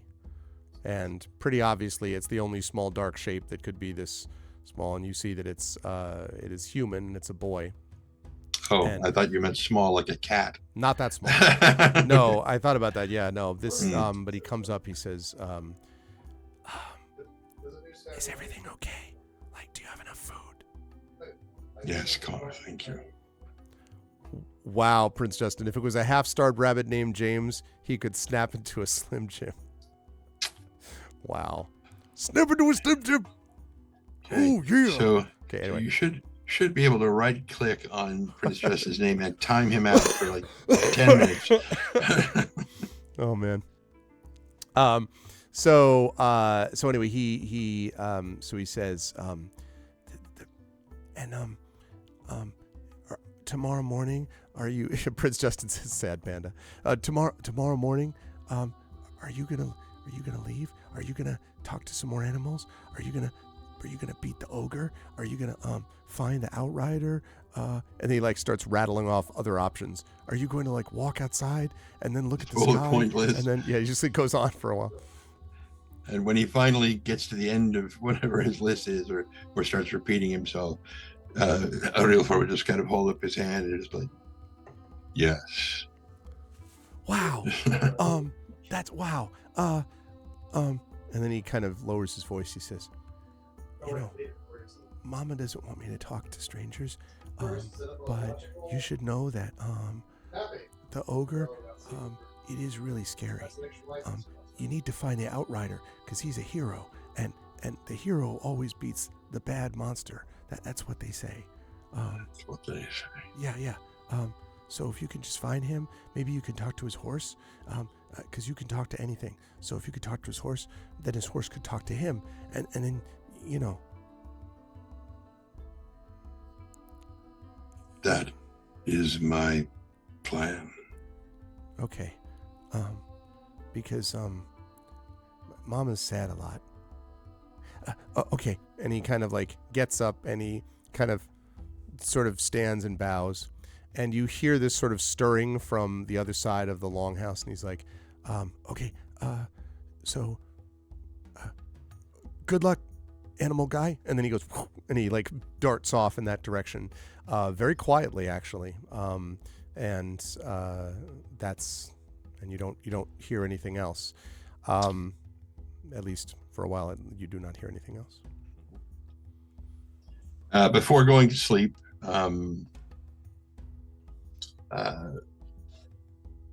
Ariel will take a moment to make a bit of a prayer to Frey, to, if you can spare the time, watch over this family and their animals, that they don't deserve this kind of bullshit, and to help him in his attempts tomorrow to deal with this ogre in whatever way. Now I can't form cogent sentences. Whatsoever way, so find the the solution. Okay. Wow, 3-syllable word. Holy crap. Oh, Realfur's like, learning. This is a good spot for us to pause for a moment and just welcome everybody to day 4 of Beowulf. This is Age of Heroes, and this is the second part of the 3 Ogre brothers, currently being played by myself. I'm your Game Master, Arvin Elleron, and Trendane Sparks, who's below me, who's playing a Realfur. And only below me on the overlay, not in our hearts, of course. If you like what you see and hear from Handiwork Games Duet System, please do 2 things. Please, first of all, follow the channel and support the Patreon, subscribe, and all that stuff. We have a lot of tabletop play we do here every month, and a lot of role-playing when we're not doing tabletopping. So it's always a good time here if you're into that sort of thing. Also, please let the folks at Handiwork Games know that you are watching and enjoying this, because they love to hear that. They are not officially sponsoring us or anything, but we are grateful that we are able to use their art and stuff like that. And I'm enjoying the system quite a bit, and so definitely let them know if you like what you see and hear. And also remember that next month we will have 2 more sessions of Beowulf starting. We haven't figured out the schedule yet, but one of them will involve Tren here continuing with his story with the Realfur and the 3 Ogre brothers. The other one will have Tari Tunes playing Runesild as she continues with the Hermit's Sanctuary. So 2 different adventures, both set in the same world. So thank you all for being here. Okay. So, as the next morning dawns, there's the freshness of the air outside, and the rain seems to have stopped. Although it is not a beautiful sunny morning, it's still gray, but it is at least a fresh, to jump out of game for a second, Seattle, Washington morning, so to speak. And you could leave the longhouse as you wish, if and when you wish. The fire is sort of pretty cold at this point, and the longhouse is somewhat cold, not freezing, but is a little chilly in the morning. Also, for those of you in the Seattle area, some friends of mine just opened a tap room there. Oh, nice. And another buddy of mine who does live up there, and I told him about it, and he's like, yeah, but I don't drink anymore. I'm like, yes, but they have 0% alcohol ciders and 0% alcohol beers. And more importantly, let me make sure that I read this just to make sure that I get it exactly the way he said it. Where is it? While we take the time to craft our own 0% cider recipes, we're offering 0% beers, sodas, and a tea blend from a local furry tea smith that is exclusive to our location. I see. What's the name of this place? It's a great question. Yeah, do they have root beer? That's really the question. Right. It would be. Let's see. Did I root beer? Honorable mention if they have ginger ale. It is called Slightly Furry. Slightly Furry. I wonder what clientele is really. I don't know. Do they appeal to a broad base of people involving non-furries as well? Well, Or is it one of those ones furries- where you walk in, it's like a biker bar, but instead it's a bunch of mascots, It's like just- so, like yeah, right. looking back at you, and you The have the only thing furry, is and you have the they'll- furry motorcycle outside with the fur on the thing too. Oh, that would just be terrible in Seattle. That would just turn into a mossy, soggy mess. That'd be horrible. Yeah, it would. Yeah, there you go. Thank you, Prince Justin. That's the place. And furries have always been a pretty welcoming bunch. You know, as long as you're not a racist or a Nazi or a bigot or anything like that. We don't Well, care yeah, for I mean those. that's yeah. So, All right, very but cool. yeah, there you go. Anyway, yeah, it has so, nothing to do with what we're talking about. That's fine. So you have woken up. You do not see a sign of either of the children or the mother. All right. Well, you got the purpose of the point of the day was established last night.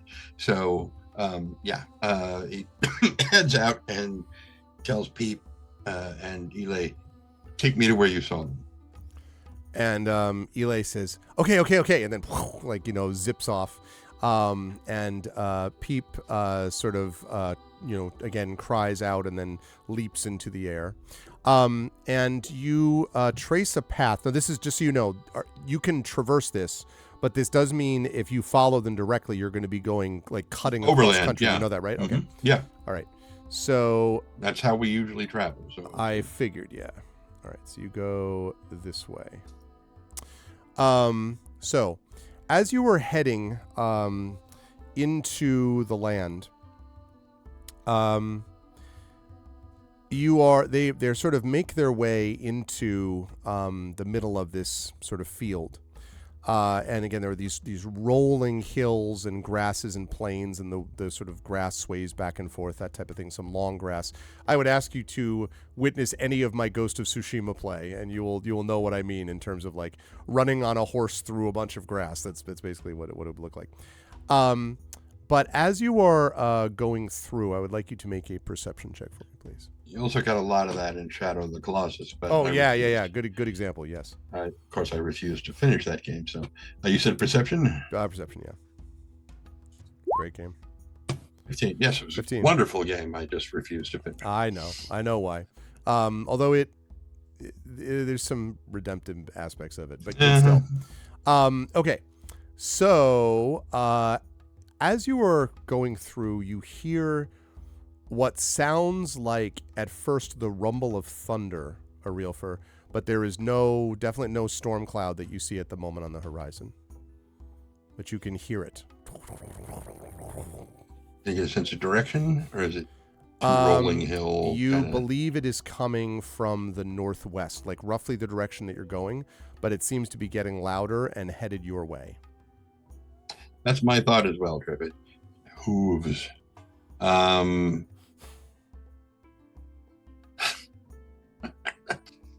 I just imagine trying to get up over to the crest of a hill to see what's going on, and all I can see is Eli with his ears back and his tail tucked, and he is hauling ass down the hill as fast as he can towards me, just like, they're coming! They're coming! I found them for you!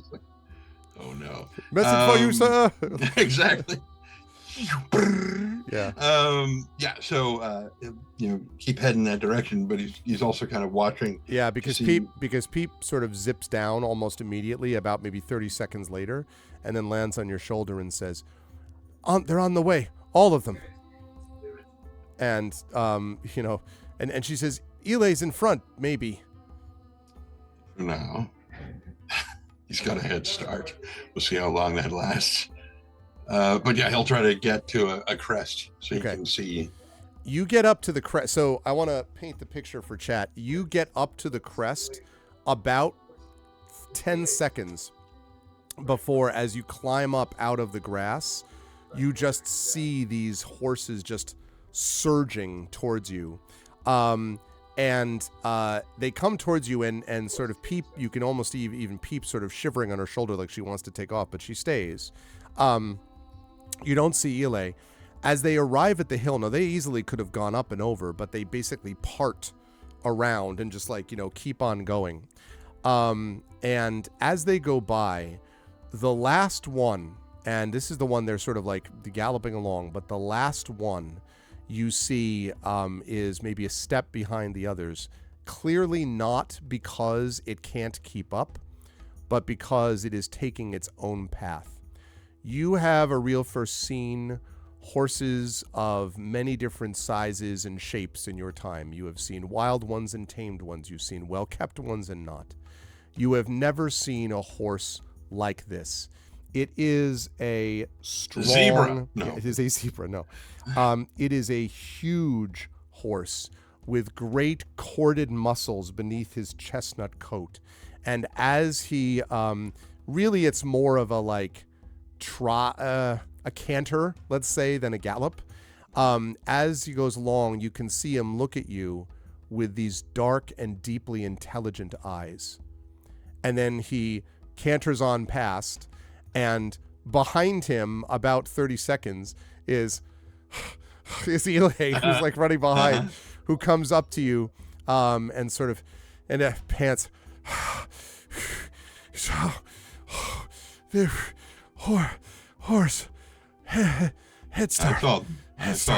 Like, you know, and it's like like jerking his head in the direction of this horse. It is, however, magnificent. Like, leaving aside, if that's the one that ELA was trying to race, this thing looks like it was going at half normal speed, and it was keeping up with the other group of them. Well, as it passes, you know, he would kind of wave and say good morning, you know, in his... Actually, this is important. So you'd have to shout to be heard. Oh, yeah. You would shout just good morning. Like, tell me exactly what you say. Is it just good morning? Because I'm assuming, and correct me if I'm wrong, I assume you don't do this and you're like, good morning, like, you know, when it's like that. But once they're past and you just see the big horse, you could yell loud enough, presumably, to be heard. Yeah. But then the question is, are you just like, yo, you know, like what do you say? Kind of. It's his intent is to I mean, he already knows that he's been noticed, but his intent is to make sure that this entity knows that he can speak with him in a way that most other humans probably cannot. Right. Give me the phrase, if you can. Basically, he says,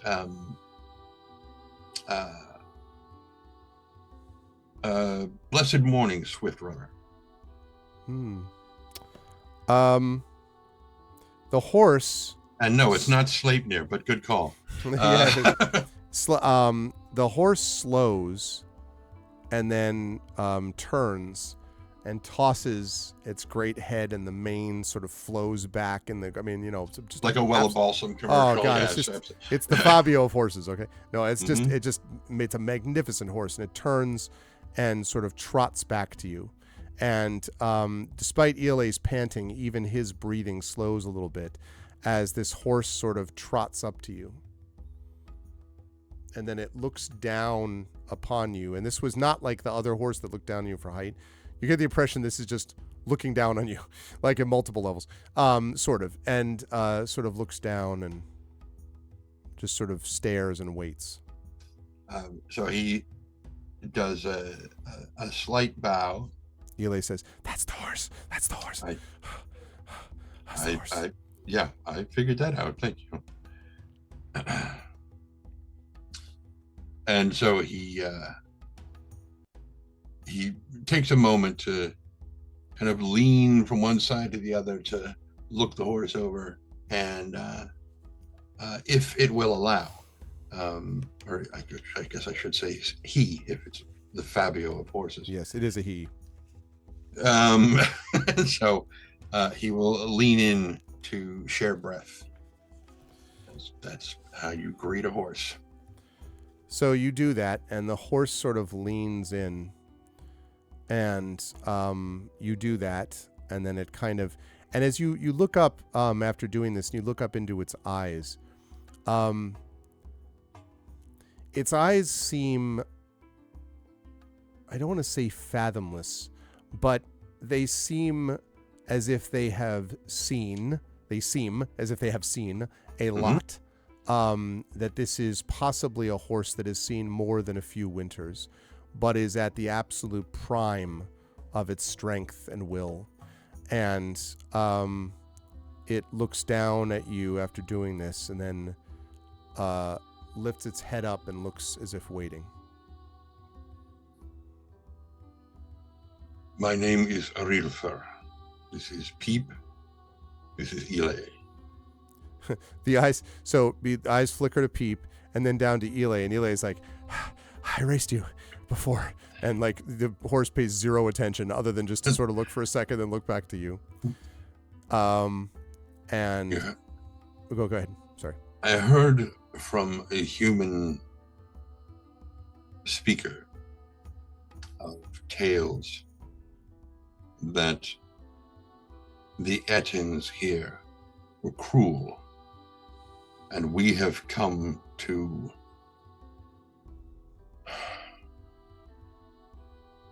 try to put a stop to it if we can, either hopefully peacefully, or if required, not peacefully. But I have been told that I should seek a rider. And so it kind of lifts its head, and he says, "You mean the man on this horse with the shield?" Yes. I have seen him. He watches me. I have ran these plains, and he and the others have watched me.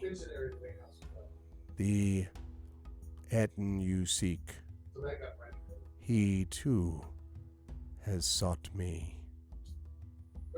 He wishes to make me his mount. And he kind of tosses his head a little bit, and his mane kind of flicks proudly. And again, just standing there, just like the rip, this horse. All right, I'm going to tell a quick side story, which I've already told Trent, but I'm going to tell the rest of chat. When my father was a boy, he was maybe 12 or 13. He was working on a dairy farm in Vermont, and he ended up falling next to a workhorse. And the only reason you and I are talking is because my father rolled to the left about half a second before the hoof of the horse, which was spooked, which is the size of my father's head, stomped down into the ground, and that would have been the end of my father. So I'm glad that my father rolled left. Thanks, Dad. The horse was enormously strong, as workhorses usually are. This seems like a combination of speed and strength, though. And so everything about this horse kind of ripples strength and pride. And you get the impression of Rilfer, even when he says he would make me his mount, just the way that he as if he's getting rid of As if you can believe that shit. Yeah. That, and also as if he's getting rid of the reins before they even show up on his butt. Like he's even imagining what it would be like, type of thing. Yes, my dad survived Dragon Spear. Spoiler. Hi, Dragon Spear. Unless he was 13 when you were. Never mind. I'm here to tell you wasn't. Had a feeling. Yeah. He a real very kind of somewhat laughs at the absurdity of that idea. To kind of like when the horse is like make me his mountain. He's like yeah, okay, right. No. I mean, you can just tell. Anyway, so he sobers a bit after that, and then it's like, can you point me to the rider? And he says, the rider has his own horse. I do not speak to him. I do not know his movements, but he travels the plains I do. He does not come to me. I do not go to him. But sometimes you pass. And the horse sort of nods slowly. Yes.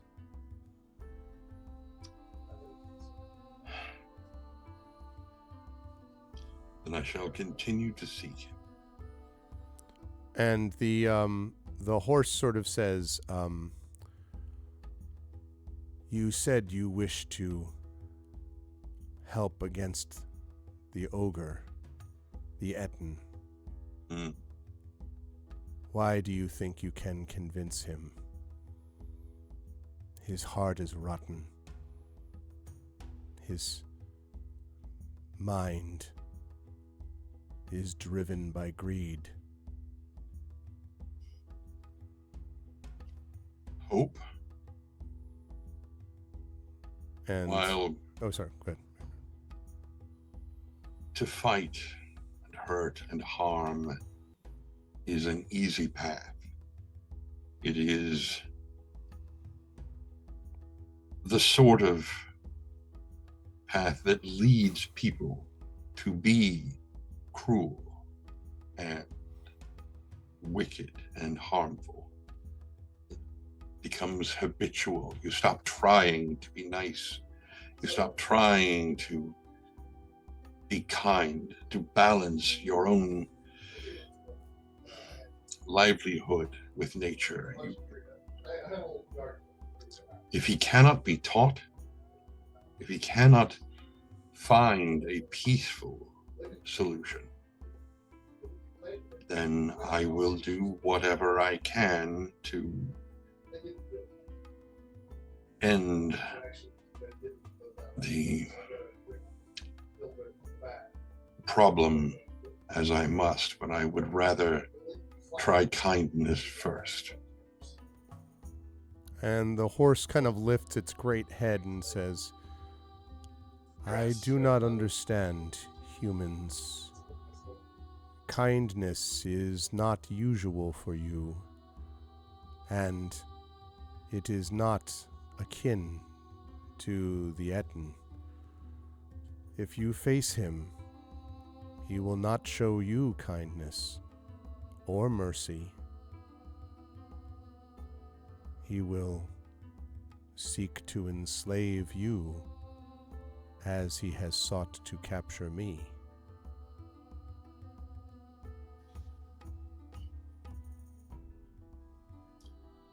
Well, that is why it is called hope. No. But there is always this plan B. The horse sort of like lowers his head again and then, I do not understand. But, and you identified yourself as a real fur, right? Yes. I do not understand.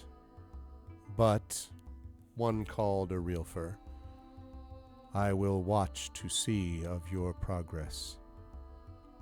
If the storm comes again, watch for me.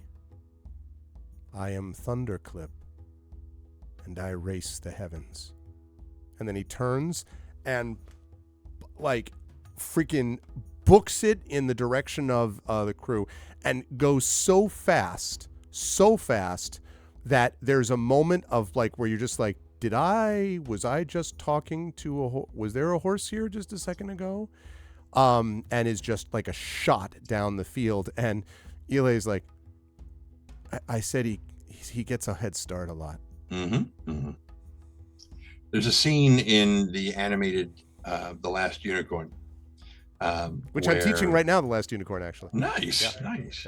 Yeah. Where at some point she takes off running. And when she does, it's like the space where she occupies, as soon as she's gone, it's like there's this vacuum, and everybody kind of gets pulled into that space as they kind of get drawn along with it as she moves away. I love that scene. One of the great sequences that book actually is, and that's a wonderful book for these times too, because what they're fighting against is ignorance, right? And against what the Red Bull, represents is its raging ignorance filled the sky. But there's a great scene at the end where the unicorn, I'm going to spoil this for you, but the book's been out since 1968. I was going to say, I mean, Mr. Jesus. Beagle wrote it a while ago. Yeah, like, and like the literally the unicorn just like charges at it and the bull just walks away. Like, it doesn't even face her. It just turns and walks into the sea and disappears. It's a great sequence. And also that animated version, the screenplay for that was also written by Peter Beagle. One of the few films where they actually had the same writer doing the screenplay, which is probably why it doesn't suck. Also, it has a soundtrack done by the band America. Yes, it does. Which is responsible for I've been through the desert on a unicorn with no name. Okay, it didn't say the unicorn part, but anyway. Syllable is a little off there. Yeah. Anyway, sorry. My only problem with the animation was I really wish Mia Farrow had not voiced the. Yeah, I didn't love that either. Yeah. It didn't quite fit. And And I could see other animation that would have worked better, but the Red Bull is on point. Like that's oh my god, the bull he's is great. So the bull's hot. great.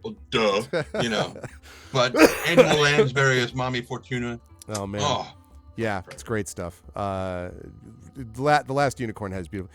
One of the great lines of all science fiction and fantasy is King Hagrid. When King Hagrid fell, he dropped like a knife through clouds.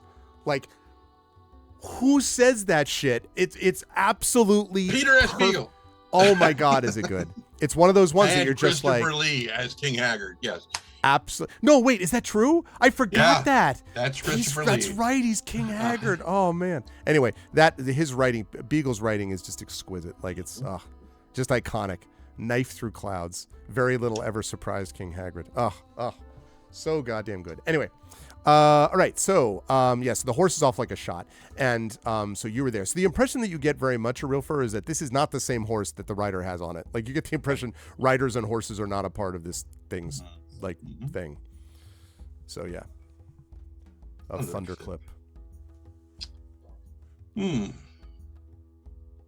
So we will have his eyes on us as well. And Ela says, "There's a lot of people watching us." And Peep says, "I can watch you." And Ela says, "Yeah, but others watching us. Everybody. Everyone in this land watches everybody. It's weird." It is a bit odd. But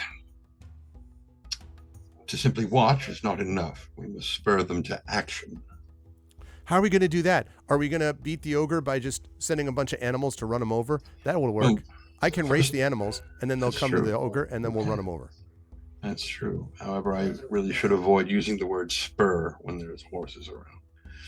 Anyway. Ela nods. This is why I stop to talk to them. In hopes that I can stir what hope may lie in their hearts to, when the moment comes, stand up for themselves. With us, hopefully. Peep says, "Doesn't seem like there's much hope left to me." Kind of picks up and circles around your head. It is slightly buried, but not so deep that its roots cannot push it up into the light. And Peep circles around. Well, we'll see, I guess. What do you want me to find? See if you can find the rider and his horse. And Peep nods and says, "You're it." And then speeds off, and Ela snarls and then bolts off in the direction of Peep. Again, I should note, since I'm being somewhat unfair to Ela, Eli's really fast. He's not going to beat an osprey on the wing. I'm sorry. No, he's not. He's really nor is he going to beat the greatest horse of all time, apparently. Right. Yeah. But I should have said, "Do you know a horse named Shadowfax?" and just watch Thunderclip be like, "Ha! That poser!" I beat him in the Ride of the Fields 2 years ago, and you get the impression. So, they head off, and I assume, you tell me, are you walking in the general direction of them? Generally, I'm slightly off. I mean, because since Ela is young, he's easily goaded into chasing after Peep, rather than us trying to spread out in a slightly wider thing to be able, because it's he may not be able to see it as easily as Peep can, but he can smell it a lot. Let's cast a wide net, but Ela's just I'm gonna catch the bird. No, you're not. Whatever. It's fine. Okay. So you set off across, and I should say that as you're setting off, what that means is that as you make your way, and it's a couple of hours of travel, because these are not high hills, but they are hills. There is somewhat a bit of a roll to them, and when you get to about the center of the area, almost to where you see the arrow pointing, if you look to the right of that area, to the east of where you are, you can see what must be Magan's Hall, sort of rising up a little bit on a hill above the rest, not on a huge mountain. And then in the far distance, or the farther distance to the north, you can see the mountains, but that's the land of Bald and whatever. To the right, though, you can see this and the sort of houses and paths sort of leading from it, although you probably have to travel an hour or so to the east to get there. To the west, as you're looking around, you don't see anything or hear anything this time, but about an hour later, you would guess, Peep comes flying down and sort of lights again on your shoulder and preens herself and, does her usual thing. And there's no sign of Ile. And then after a minute or so, Peep says, "So we think we found him. Ile wanted to race them, but I told him you wouldn't like it. He's coming back. He'll be here probably in another minute. But we found him. He was just riding along, though, by himself. He had on the gray clothing, the armor you wear, and a shield, and he was on the back of a horse. And it was a good horse, not as big as Thunderclip, but it was a good-sized horse. And it was coming this way, roughly. I don't think he knows you're here, though." And so he'll Arilfra will kind of adjust his heading to come to an intersection point. Okay. Yeah, and about 30 seconds later, you can see galloping towards you at all speed is Ile, who then comes up to you, like, slides to a halt. Head, and Peep says, "Head start?" "Yes." Right. And then says, "There's horse. I already told him." And sort of snarls at Peep. "Did you tell him that the horse's name is Frosrick?" And Peep sort of looks at him and tilts her head. And Ile says, "That's what happens when you don't listen, because you're too busy showing off. I heard him call him Frosrick."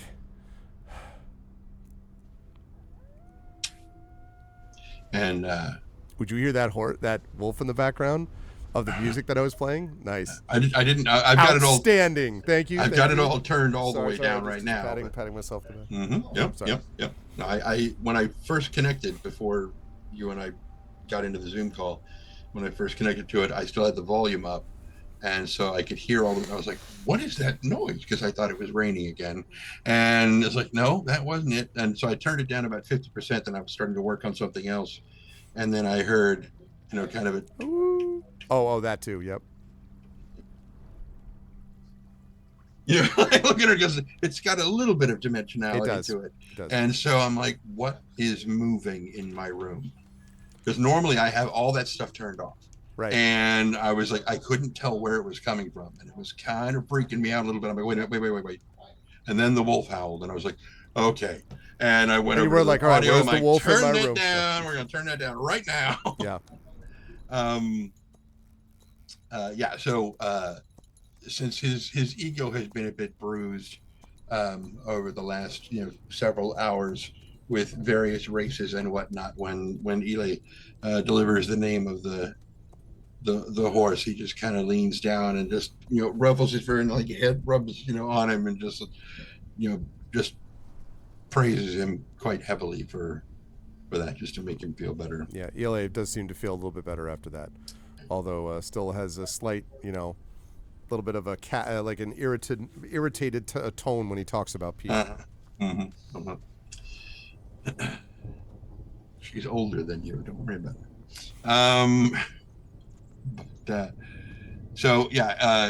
He's like, all right, let's go, and continues moving on in the direction that the horse and the rider and the horn that was blowing are located. Where is the horse and the rider? Okay.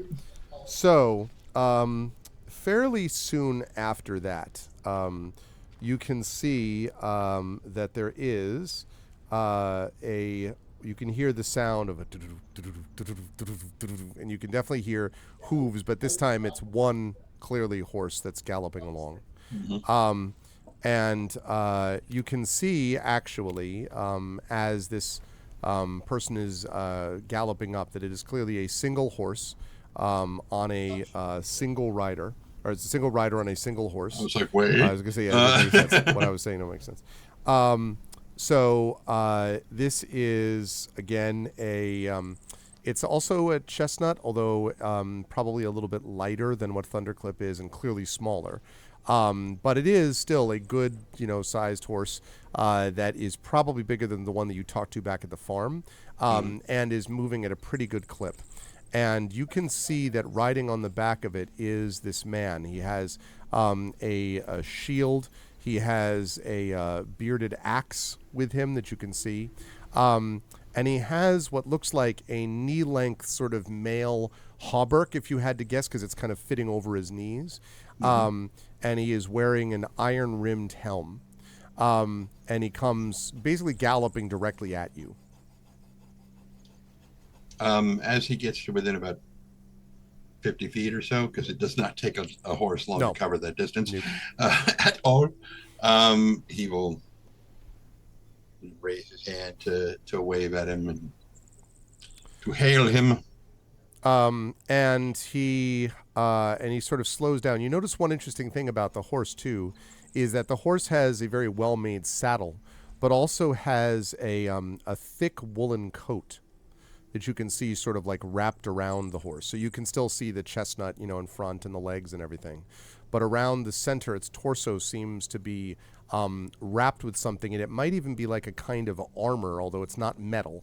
And you maybe vaguely remember, Ariel, for having heard that there are some nomadic tribes and so on that you've heard that ride very quickly, legends of ones that ride and their horses ride at great speeds and wear some warm clothing that is also difficult to pierce with swords and things like that. But still more of a cloth guarding kind of. Definitely more than, yes, for sure. And so he draws his horse up to a stop and looks down at you and he says, "Who are you and what is your business in these lands?" His voice is sort of clipped and formal and is very much not like, "I'm a farmer," at all. What did you say Eli said that the horse's name was? Hrosrik. Hrosrik, okay. Literally Hrossrik, in case you're curious. Someday I'll write it down. I just can't do it while you're talking. So Eli takes a moment and looks directly at the horse and greets him. You mean Arilfer, not Eli. Fuck, see, I do it every time. Because Eli is like, want to go? Like, let's race. Yeah, no. No, you're correct. Arilfer looks at the horse whose name you said. Yeah, sure, okay. And basically, greets you. Is it still morning or is it getting closer to noon? Now it would be getting close to noon, maybe a little bit past it, actually. Been walking walking a fair bit, yeah. All right, so Eli basically see, I did it again. Arilfer says something along the lines of a warm breeze to you this afternoon, Hrosrik. And Hrosrik kind of like tilts his head and then says, "You should speak to my master." And as he's saying that, like the one on the back says, "How do you know the name of my horse?"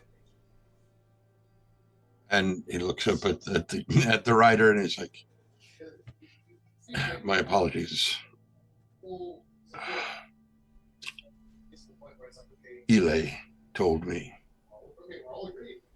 And the man looks down. "You speak to your wolf?" "To almost all animals, yes." He sort of like nods slowly. You can see that there is a bit of white in his beard visible below his helm. I would have no idea what that's like. Yeah, I don't know. Yeah, exactly. Very distinguished, ready to become a endowed chair at Oxford type of thing. Right, exactly. So he, he looks down at you and he says, "I see. I have heard legends of those who can speak in the tongues of beast, but I had not met anyone with that ability before now." And he says, "So, one who speaks with the beasts, why do you come to these lands?" I am Arilfer. This is Peep. We heard from a scalp, a song of 3 Etin brothers who were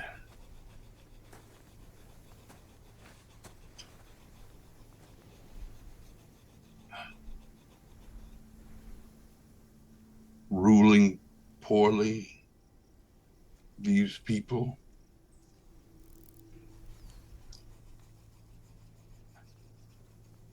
And I've come to try to bring peace. And he nods and he says, "Peace to these lands. Then you would defeat these ogres. Magan, this one here."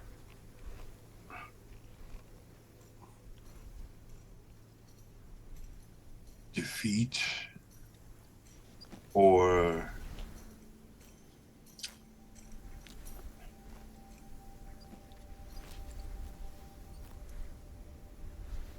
teach to be better if possible. Teach to be better. He sort of looks and he says, "Have you had cause to deal with ogres before?" No. Teaching, learning, is not something they know much of. At least, not in my experience. They must find something else to occupy their cruelty. And he sort of swings his leg around and he dismounts and he takes off his helm. And for the first time you get to see him. I should mention that his voice is a little odd, Arilfer. It's not halting in the way that yours is when you're talking to humans, but it is it seems to be accented oddly. There are many, if you had to guess, there's like many influences on it. It's like I have a person that I know at my university who is originally from Sweden, but was educated at, I believe it was Oxford or Cambridge, and then came here and has been in America for, I don't know, 30 plus years. So he's speaking English, absolutely 100% understandable in every respect, but it's got a slight British accent, but then there's an occasional twang of a word that feels like it's sort of accented like this, which doesn't quite fit, and that's because of the Swedish. So this is sort of like that, where there's like multiple things. Now you, because you don't spend a lot of time around humans anyway, it might all sound strange to you, but the point is you haven't encountered anyone else that sounds like this. This doesn't sound like someone from around here, I guess is my point. Mm-hmm. So let me show you what he looks like. Where'd you go? Ah, yes. All right, appearing now. Sir, appearing in this stream. Sir, appearing in this stream.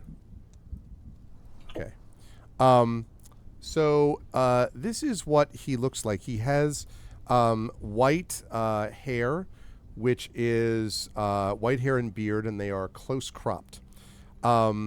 And you can see that he has had a few, obviously a few winters on him. He definitely is older, but he also, as he dismounts, does so with ease and fluidity. He holds his shield and axe not like an old man at all. He seems to have complete confidence in his weapons. And as he pats Frostrik, his horse, on the side, the horse kind of nuzzles him, and you get the impression that he's very connected. You get the impression to the horse. Mm-hmm.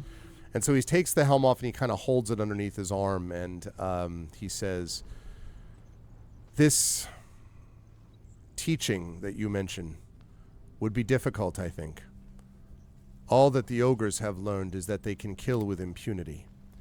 And they can do so with no fear of anyone except their brothers. And their brothers will not attack because they do not wish to be defeated themselves.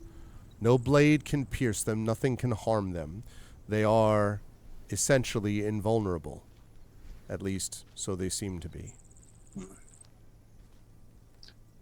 That is what those at the church said. And he pauses and he says, "The church. You saw someone in a church." 3, a father, 2 brothers, What were their names? and I can tells him. Yeah, I can give you that if you want. That's it was Bartus, Bernardus, and Cadaris. Those are the 3. That's exactly what I thought they weren't. Thought they weren't. So you tell him the names, and he sort of says, "Unless you are making a joke, stranger, you should know that the 3 names you have mentioned were the names of the 3 who ruled this land. The king, Bartas, ruled this place until he was overthrown by the Ogre King and his sons. He had circlet on his head. And then you have spoken to a ghost." Then I have 3. He nods and he says, "Interesting. So you think that you and your wolf and the bird here, you will defeat or convince Magan to change his ways, to become better, different?" That is the hope. But if that hope is not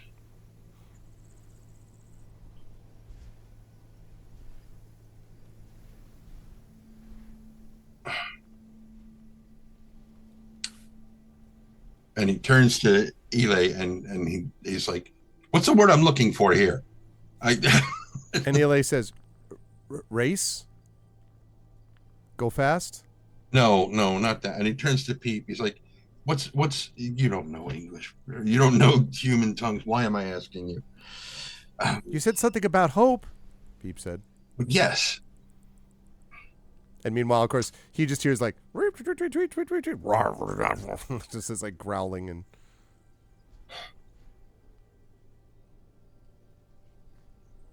Hope does not work. Then we must fight. But I would rather lead with kindness if I can. Kindness. And he sort of like rolls the word around his mouth as if trying an unusual food. Kindness. Kindness. How old are you, stranger?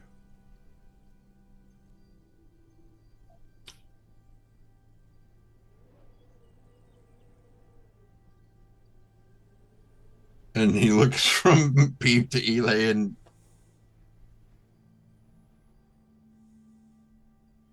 I do not know. And he sort of seems slightly surprised at that response, but then he's like, "Younger than me at any event." And he kind of leans to the sides and looks him up and down. Yes. And he nods and he says, "You may not have had many dealings with humans, but I can tell you that kindness is not what they will usually use. I'm glad to hear that you will fight if you must, but I would encourage you not to wait too long before making the decision. I would like you to make a persuasion check for me, please, a real fur. Okay. We're going to see what information can be given or not. Persuasion. This will go poorly. 7. Yeah. He he says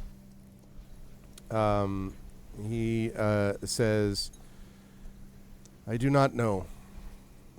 I would like to believe that you can succeed, but I have heard others who have spoken their desire to help the people, and who have also fallen short.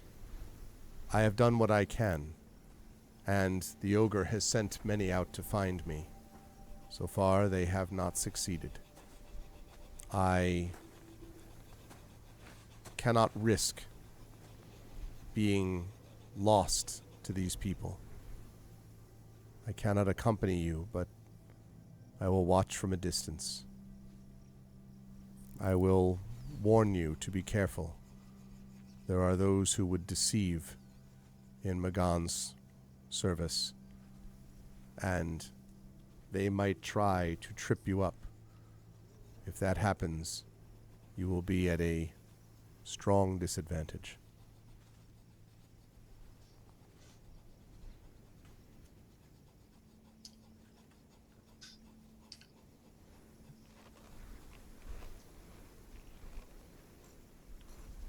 If there is fighting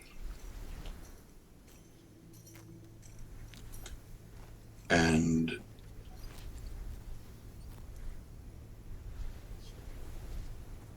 the people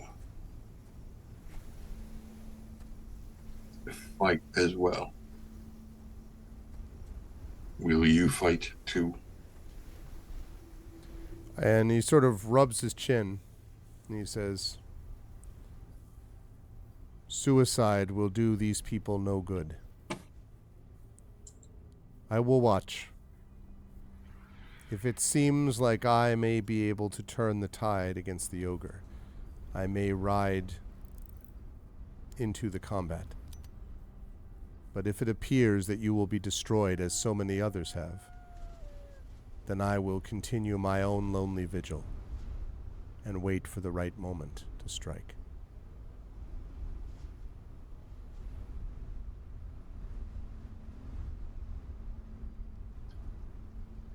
I hear you. He nods and he climbs back up onto the horse. Actually puts his helm on first and then comes back up onto the horse.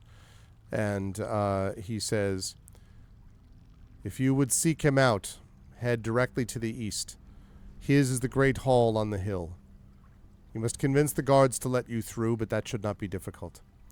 At the moment, Magan fears nothing, and so long as he does, he will probably find you more amusing than a threat." And he backs up a few steps on Rosric and then says, "Good fortune to you. May the god above watch over your steps." Which means you now know you're dealing with a church follower, theoretically. And he turns and then gallops off. Not quite as fast as Thunderclip did, but still. But then who does? Yeah, but who does that fast?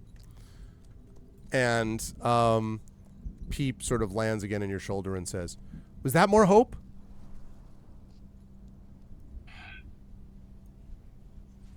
That hope was as thin as a blade of grass. Does it count? Barely.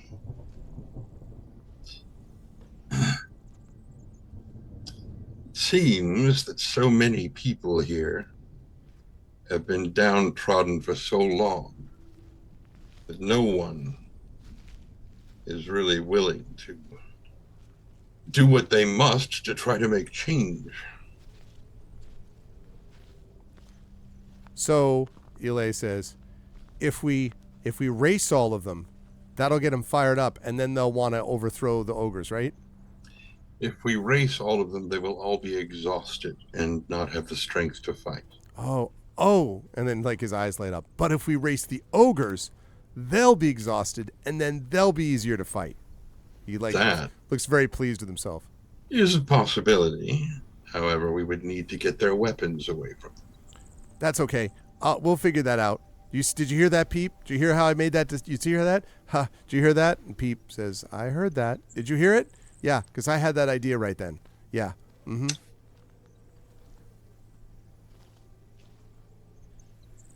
Well, then, to the west we go. East we go. Into the forest. Into the mines. Okay. I'm tempted. There's a part of there is definitely a part of a realtor who's just like, all right, these people don't want to help. Fudge them. We're going back home. They can all die. Mm-hmm. Yeah, you wonder if there isn't part of that, as you described it, sort of a they've got that 1,000-yard stare, thing that they're dealing with. Okay, so you set off to the east, which means it's probably another hour or so from there. So it's probably mid-afternoon, actually, probably closing in around the time that we are right now on the East Coast. When you find yourself closing in on the hall. And I am going to show you a picture on stream of this hall. Not a map this time, to be clear.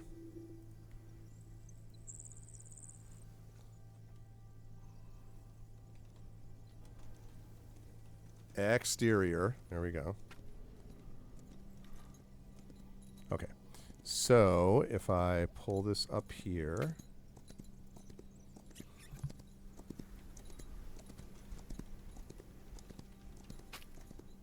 Okay. You should be able to see this on stream now. Just give me a second because it's a little... I had to just drop that a little bit. There we go. So that is what you see. It's like this very sizable, as you can see, like A-frame, basically. That is pointing, the roof of which is pointing up over the hill. And you, as you get sort of a little bit closer to it, you can see that actually this thing is immense. Now, I mentioned previously that the Brigda's fort looked like it had been kind of retrofitted, for use by an ogre.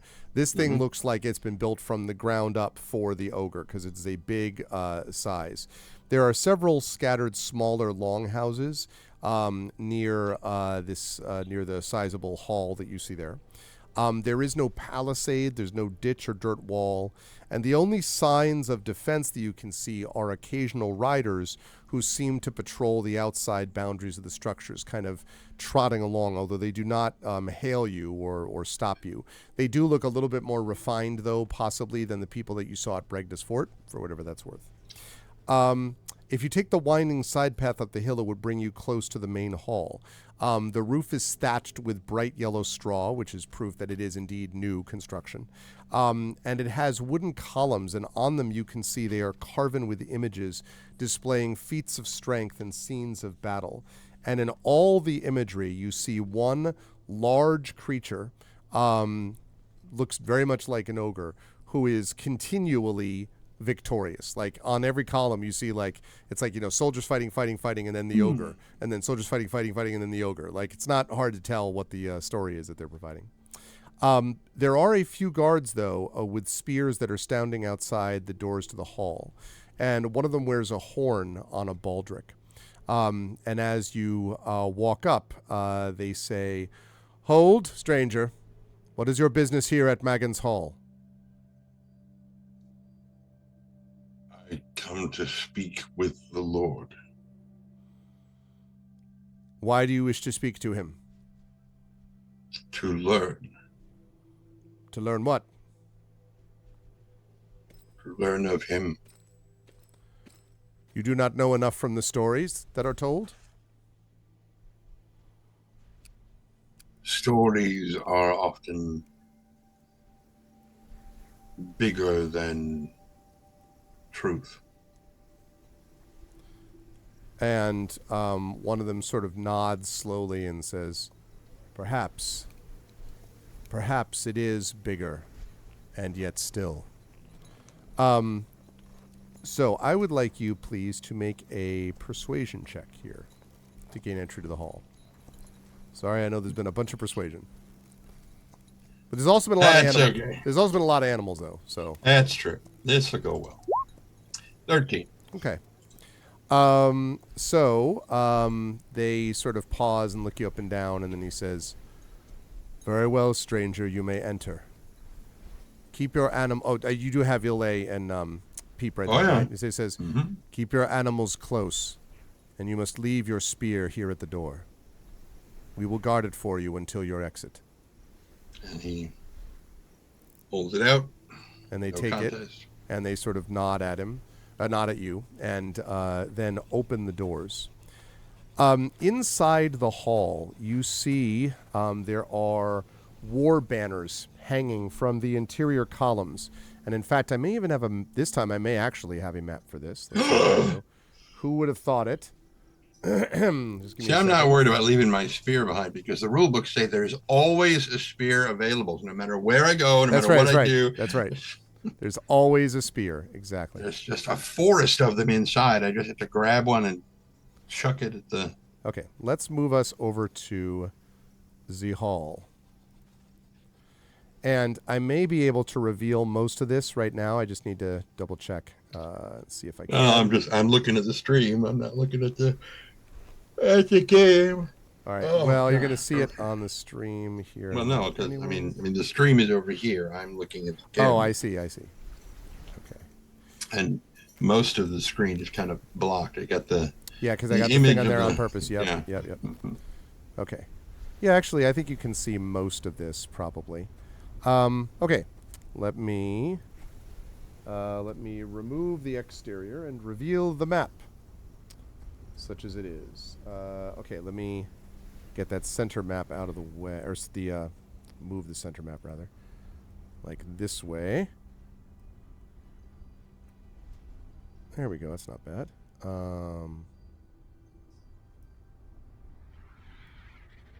Okay.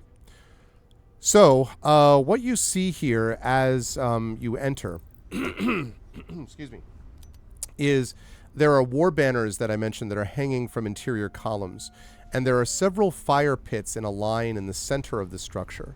There are benches close to the fires and cots, and there are blankets and lightweight screening frames that are further away. And at the far end of the hall, you see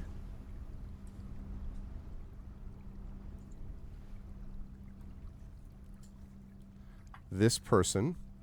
My throne. You immediately are confronted by a very powerful ogre. No. Get out of my throne. He sits on top of you and okay.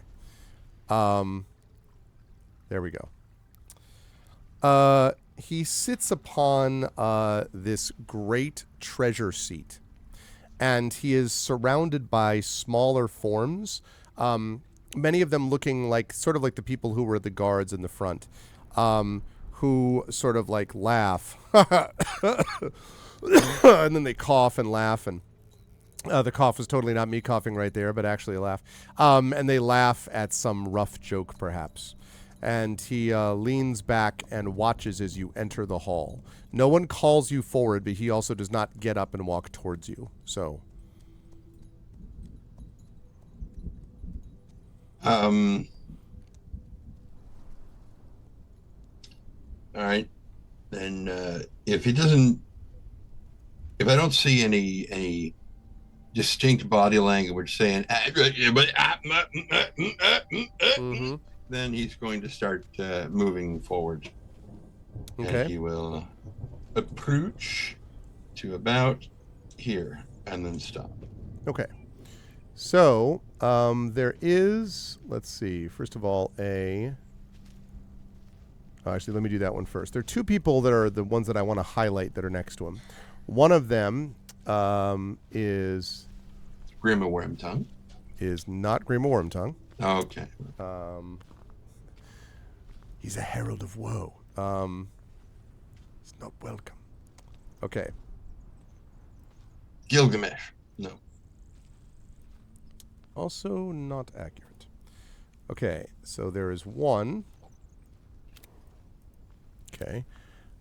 There's one, and then there's one other.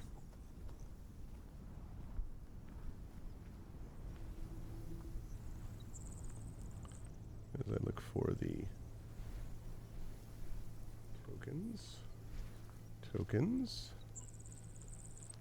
Ha! Yes, indeed.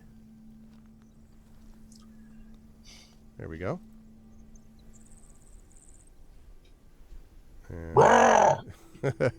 Resize that. He's even larger. Okay. So there are a few around, but there are two in particular that I wanted to mention. One is standing fairly close to him, and he is dressed very much like the ones that were on the outside. He has got swords, shield, and he looks like he knows how to use it, basically. So there's that. The one on the other side, though, looks a little bit different. She has a long-sleeved male, kind of like a shirt, like a Bernie. There is a helmet and then a metal-rimmed shield. She has a sword in a well-worked leather scabbard. And she seems short and stocky, but very muscular, and just looks very, very strong. And as you approach, they sort of all stare at you, and finally you come to a stop in front of the seat, and the ogre, who is sitting there, and clearly it is the ogre, is sitting there, sort of looking at you. Now, important to note, he is quite large-looking, first of all, quite strong.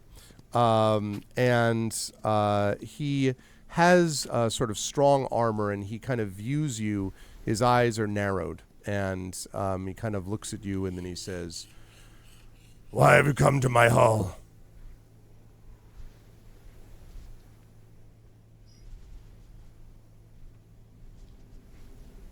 I heard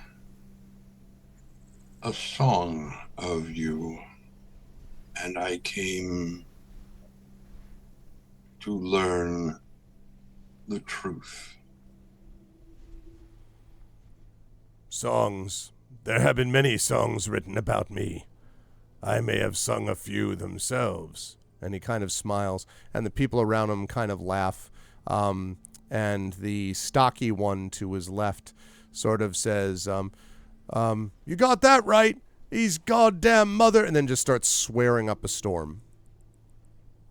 And he kind of waits until that all dies down. The one to is the other one on the other side. The soldier doesn't say anything. And he says, "What does the song say of me?"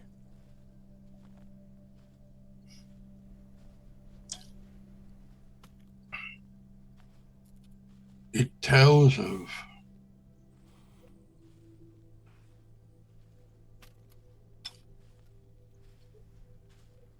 kings,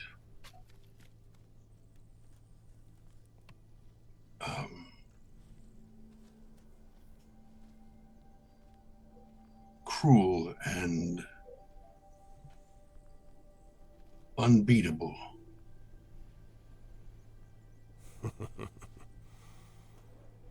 They must be referring to me. I am, of course, not defeatable. But as to whether I'm cruel, I am not cruel to those who understand their place. And he kind of looks to the left and the right. And a couple, one person, a couple people over on the side, with mugs, kind of, lift their mugs and toast their lord. And he says, "They were some of the force to support me, and I was kind to them. That's not cruelty, it's common sense."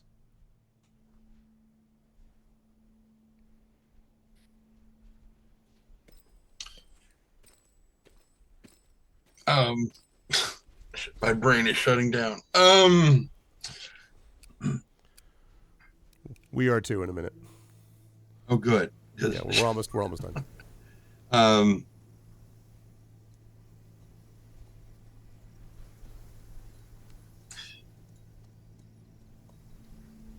What do you know of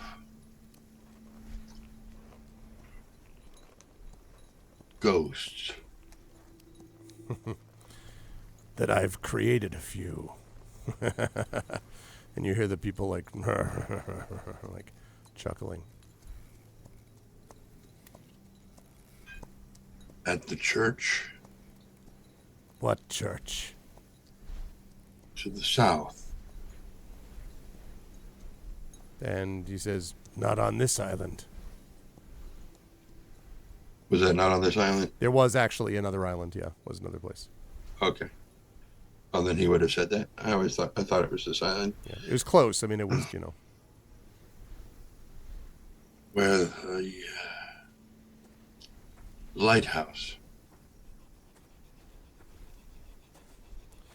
And he says, it's been a while since I've been to the lighthouse. Since I have become king here, there's been no reason to head out. I am happy with these lands. So are my people. You want for nothing? Not really.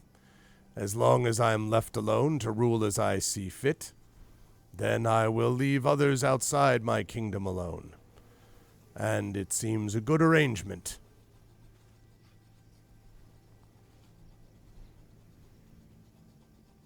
What if your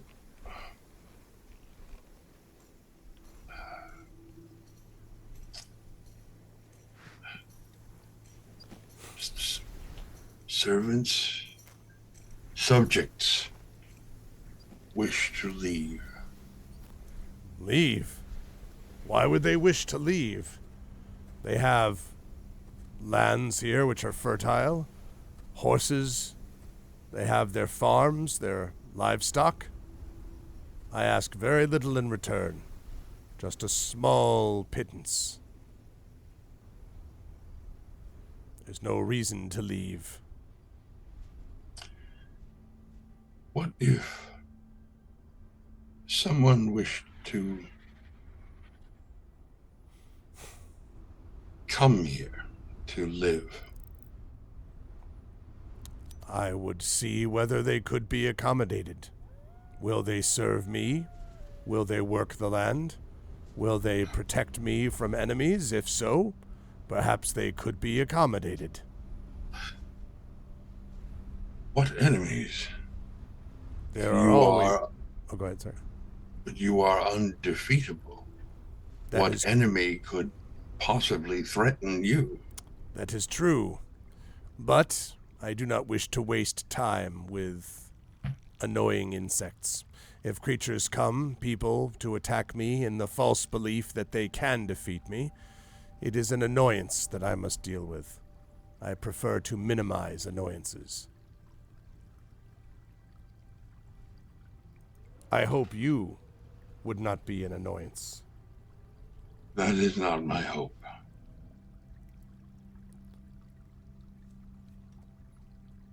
And he kind of, he sort of nods slowly and he says, the hall is full, but if you wish to remain outside, you can bed down in the grass. Make sure that you take care of your animals and don't allow them to attack my people. Otherwise, you are welcome to stay outside. If you wish to do me a service, I can speak about that too. Otherwise, you can be on your way tomorrow. I thank you for your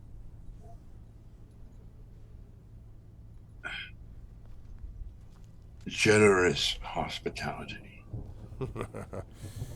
Yes. I am glad to have granted it.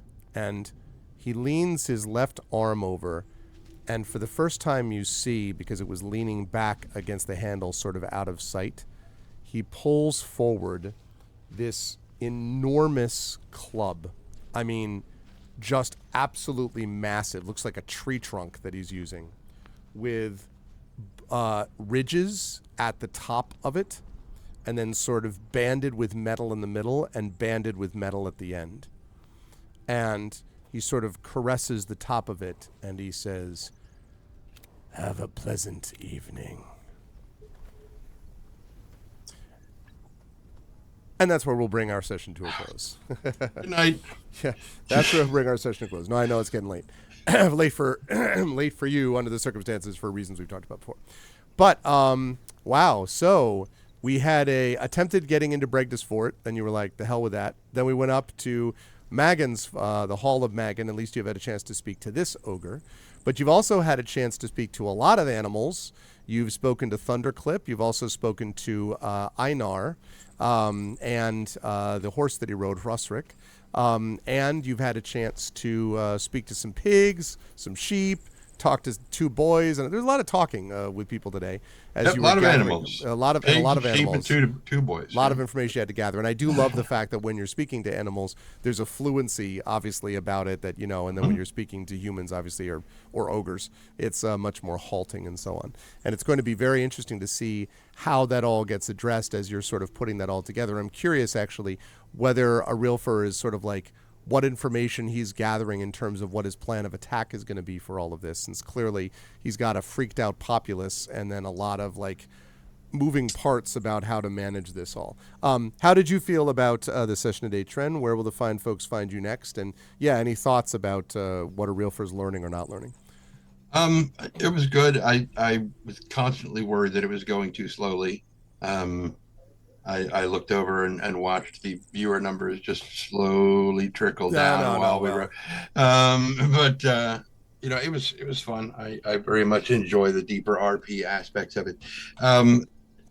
I'll be very honest. What's going through my head, or a realtor's head, both of us really, because we're sharing the same brain, is that he is, and I know this is not a very heroic thing, or not a thing that heroes usually do. He is really at a point where he's like, so none of you people are going to do anything about this. It's just the three of us are going to come here and save your asses, and then unless you get them, unless you rally them, but they may not do that until yeah. But right now he doesn't see a lot of there aren't a lot of embers that he feels like he can fan, and so there is a steadily growing part of him that is like, I should just leave. These people don't want help. If they are this content, even though they're beaten down, if they are this content to keep things as they are, if they are too afraid to do anything, I'm not going to tell them that they can't live their lives the way they want to live it. And part of him is very tempted to say, okay, fine, stay that way, and just leave. Which is not a heroic thing to do at all. But it is pragmatic, and it is pragmatic, which is much more in line with his nature upbringing. It's like, okay, well, I could either fight this gigantic rabid bear, or I could go fishing. Yes, when put that way, I suppose. Yes. Yeah, we'll see. I mean, he understands that he's got still a boatload of people, waiting offshore for him, and the only reason that he didn't, when he got to the hut and was like, all right, never mind, bye, was just like, I mean, he's got some money on him, but nobody told him that he was going to have to bribe his way in. He was told that yes, the Lord will absolutely talk to you. And so when the Lord's servants are like, oh no, if you want to talk to him, you got to get past us. It's like, all right, I'll make sure he knows that. Yep. Dick. And it's just like, when this comes back around and your boss is like, why didn't you come to me? I'm pointing at you. Yeah. And there's information gathering that's happening too, obviously, as you're doing all of this. Like, Magan was not the same as his brother, apparently, or at least he doesn't have the same people working for him. Right. He's got his own problems, though, obviously. Yeah. So, I thought it was a lot of fun, and it's going to be interesting to see where a realtor thinks things are going to go, and whether he's going to head back and be like, okay, bring the boat in. All right, we're going to go kick some people's asses, and we'll pick up people along the way and stoke the fires of rebellion. Do me a favor, get that weapon away from him. Yeah. real easy. We shall see. Yeah. Where will the folks find you next? Here, probably. Yes. Whenever we figure out Excuse me. what that is. Yes, I don't think. I believe that we are done with Eberron now for February. So I think the next time would be next month. Would be in March, when we would be back for Beowulf and some more Eberron. There was talk of potentially being on the 2nd. Yes, that's right. Which may end up happening. Yep. So we'll see. Yep. In which case, that would just be a scant week from this Saturday. So that would be pretty close. But good stuff, Trent. Anything you want to highlight as far as something for people to check out of yours?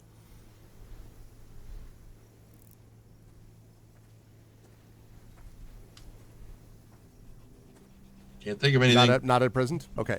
No, Other than to say the general voice work. And, of course, if you are interested in hearing more of Trent's voice stylings, you should check out the Gray Shade audiobook, shameless plug, which was done by Tren and written, of course, originally by me. And that's available at that / Gray Shade link, which you can find there. Otherwise, we will see Tren back with us soon. Chat, can we get some love for Tren? Thank you, Tren, for this, and I look forward to more A Real Fur in the months to come. Yep. But in the meantime, sleep well, and I'll talk to you soon. Okay, bye for now. All righty. So that, folks, is going to do it for us for today. Good times. I was very much enjoying this, and I actually was... Hold on a second here. I wanted to see something just as a quick check. With that. Cool. Yeah, I was enjoying that. And a lot of this is, sort of coming to grips with this strange place where people have been beaten down. I mean, in the case of what Runesild is dealing with, Tari's character, that is very much sort of dealing with... there's a monster. I mean, that's very obvious now that there is a monster there, and there's other things that are being addressed, but there is not the sense of they've been taken over by sort of cruel rulers. That's not what's happening. In fact, they don't 100% see this monster, even what it's there. So there's that they have to think about one way or the other. This is sort of a different scenario. And it's one reason that I really like the system is to be able to have two different adventures, two different kinds of characters going along two very different paths. And you will see that when you see more of their adventures coming up in the month of March. But I do want us to finish up with our next game here. And then in an hour from now, I'm going to be over on GOG.com's Twitch channel with Pen and Pixels playing some, I believe, Ghosts of Saltmarsh, although we may have a player that may not be available, so I'm not 100% sure. It'll either be D&D or it'll be Dredge, so I will check that out, and I will let you folks know, but I'll be doing something over on GOG.com with Pen and Pixels and the like. Tonight, however, I do want to remind everybody that I will be back here in any event at 9 p.m. Eastern with the amazing Our Vocalist doing the Banner Saga 3, so you'll definitely want to make sure that you are available and around for that. That is going to be a good time. Now, with all of that said, what was I going to do? Oh, yes, next game. So this is I'm going to be closing this down, folks, in just a minute. So now is the time, your last chance to vote on this. This is what I'm going to be playing. Right now, Kinseed is in the lead, but I'm going to be playing one of these a week from today. So it's either going to be Kinseed, Sovereign Syndicate, or Terra Nil. I know that Sovereign Syndicate is an RPG that looks kind of cool. I don't remember much about Terra Nil or Kinseed. I remember that I agreed to do them, that either one of them were fine. I just don't recall what they were. In fact, let me double check quickly. Kinseed is seed. Kinseed. Oh, yes. So Kinseed is basically a story-based RPG with battles against dark fairy tale creatures. It looks a little bit like sort of like Stardew Valley, an RPG world, I think is what it basically is like. And then the other one, Terra Nil. Terra Nil is a game about transforming a barren, lifeless landscape into a thriving, vibrant ecosystem. So we have a strategy video game, which is like a reverse city builder, basically. So we have that. Or that's Terra Nil. Or we have Kinseed, which is like, as I said, Stardew Valley and RPG, kind of JRPG combined. Or we have Sovereign Syndicate, which is more of kind of the Western RPG. So yeah, now is the time to get your votes in. We still have Kinseed in the lead. I'm going to be closing this down shortly. And then, yeah, tonight more Banner Saga with your vocalists and all that kind of good stuff.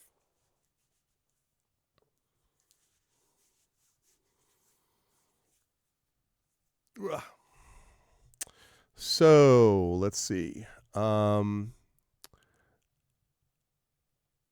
Going once, going twice,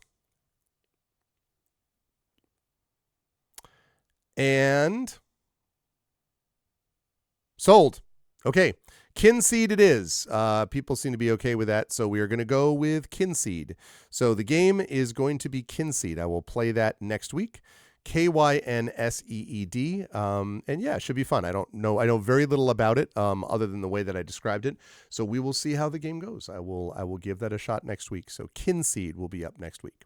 So now what I'm going to do is I'm going to rise up on out of here and head over to GOG.com to get ready for either D&D with GOG Ghosts of Saltmarsh or Dredge. So I'll be doing one of those things.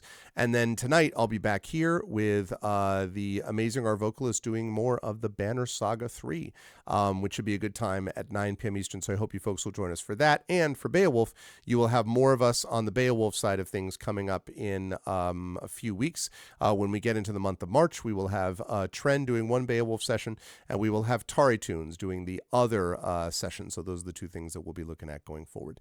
If you like what you saw and heard today, I hope you will consider following the channel. I hope you'll check out our YouTube at !ArvTube, Discord is !ArvCord, Twitter is !ArvTweets, website arvaneleron.com, also ArvSky, !ArvSky for the blue sky, website arvaneleron.com. Financially, !Arv shop is the merchandise area. You can get stuff for the Infinity and Beyond crew with Eberron. You can get stuff for Shire Adventures. You can get stuff for Adventures of Middle-earth, some general Arvaneleron type stuff, and you will soon be able to get some Expedition for the Mysterious Peaks, and there might be a little bit else popping up on there as well. So good stuff for you, and good stuff for others. So there's that. Then we've got !Arv that is the Patreon, which is, the blue sky link, yeah. Arv which is the Patreon. Again, that is the financial backbone of the channel, so it really does help us out when you're able to support that. So please consider jumping on board for that. That would be lovely. !Arv and then we've got subscribing to the channel, which is always really helpful. That gives you those custom sub badges and emotes to use here, there, and everywhere across Twitch. That is always appreciated as well. You can also, of course, support us on the publishing side. Icarus is my graphic novel from Athos Arts. Library is Tales and Tomes from the Forbidden Library. That's my 5e adventure and sourcebook from Alligator Alley Entertainment.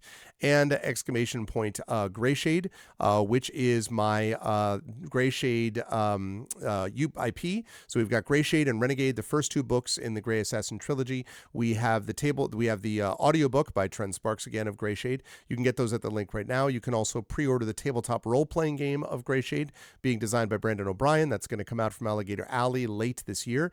And Heretic, which I have just finished the first draft of. I have to do an editing pass as well. I've been doing an editing pass already, but I have to do another editing pass before sending it off to my editor for further work. So, but that is right on track to be released in the summer of this year. So I'm very excited for that with Heretic as well. And as always, BLM, Black Lives Matter, important to affirm and assert the significance and importance of Black lives.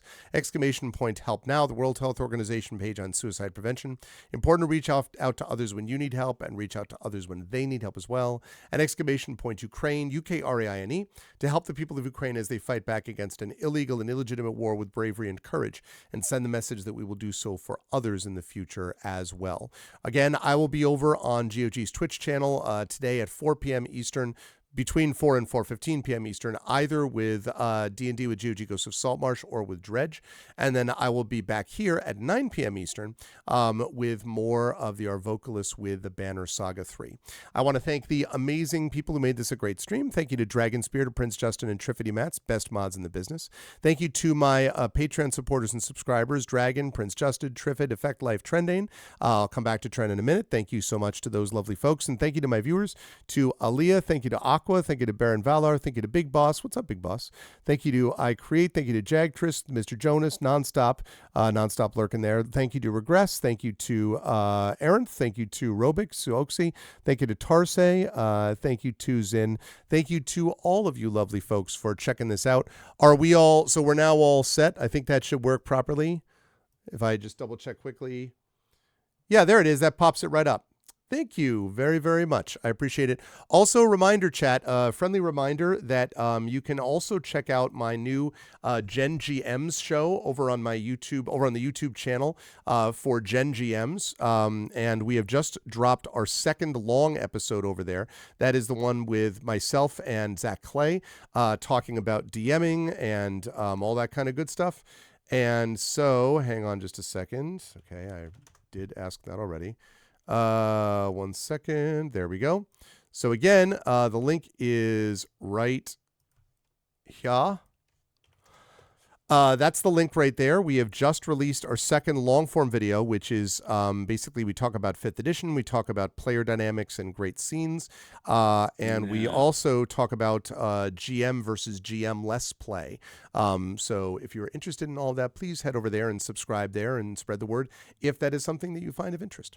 But otherwise, I'm going to head on out. I want to thank everyone for having been here today. And special thanks to Trendane for doing an awesome job today with a Realfer. And I look forward to more coming from Tren and Tari and all that lovely crew down the line. I'll see you over at GogCom's Twitch channel in about 45 minutes or so with either D&D or some Dredge. And then back here at 9 p.m. Eastern for the Vocalists and some more Banner Saga 3. Until all that, everyone, please be good to each other. And thanks. I'll catch you folks down the line. Bye for now.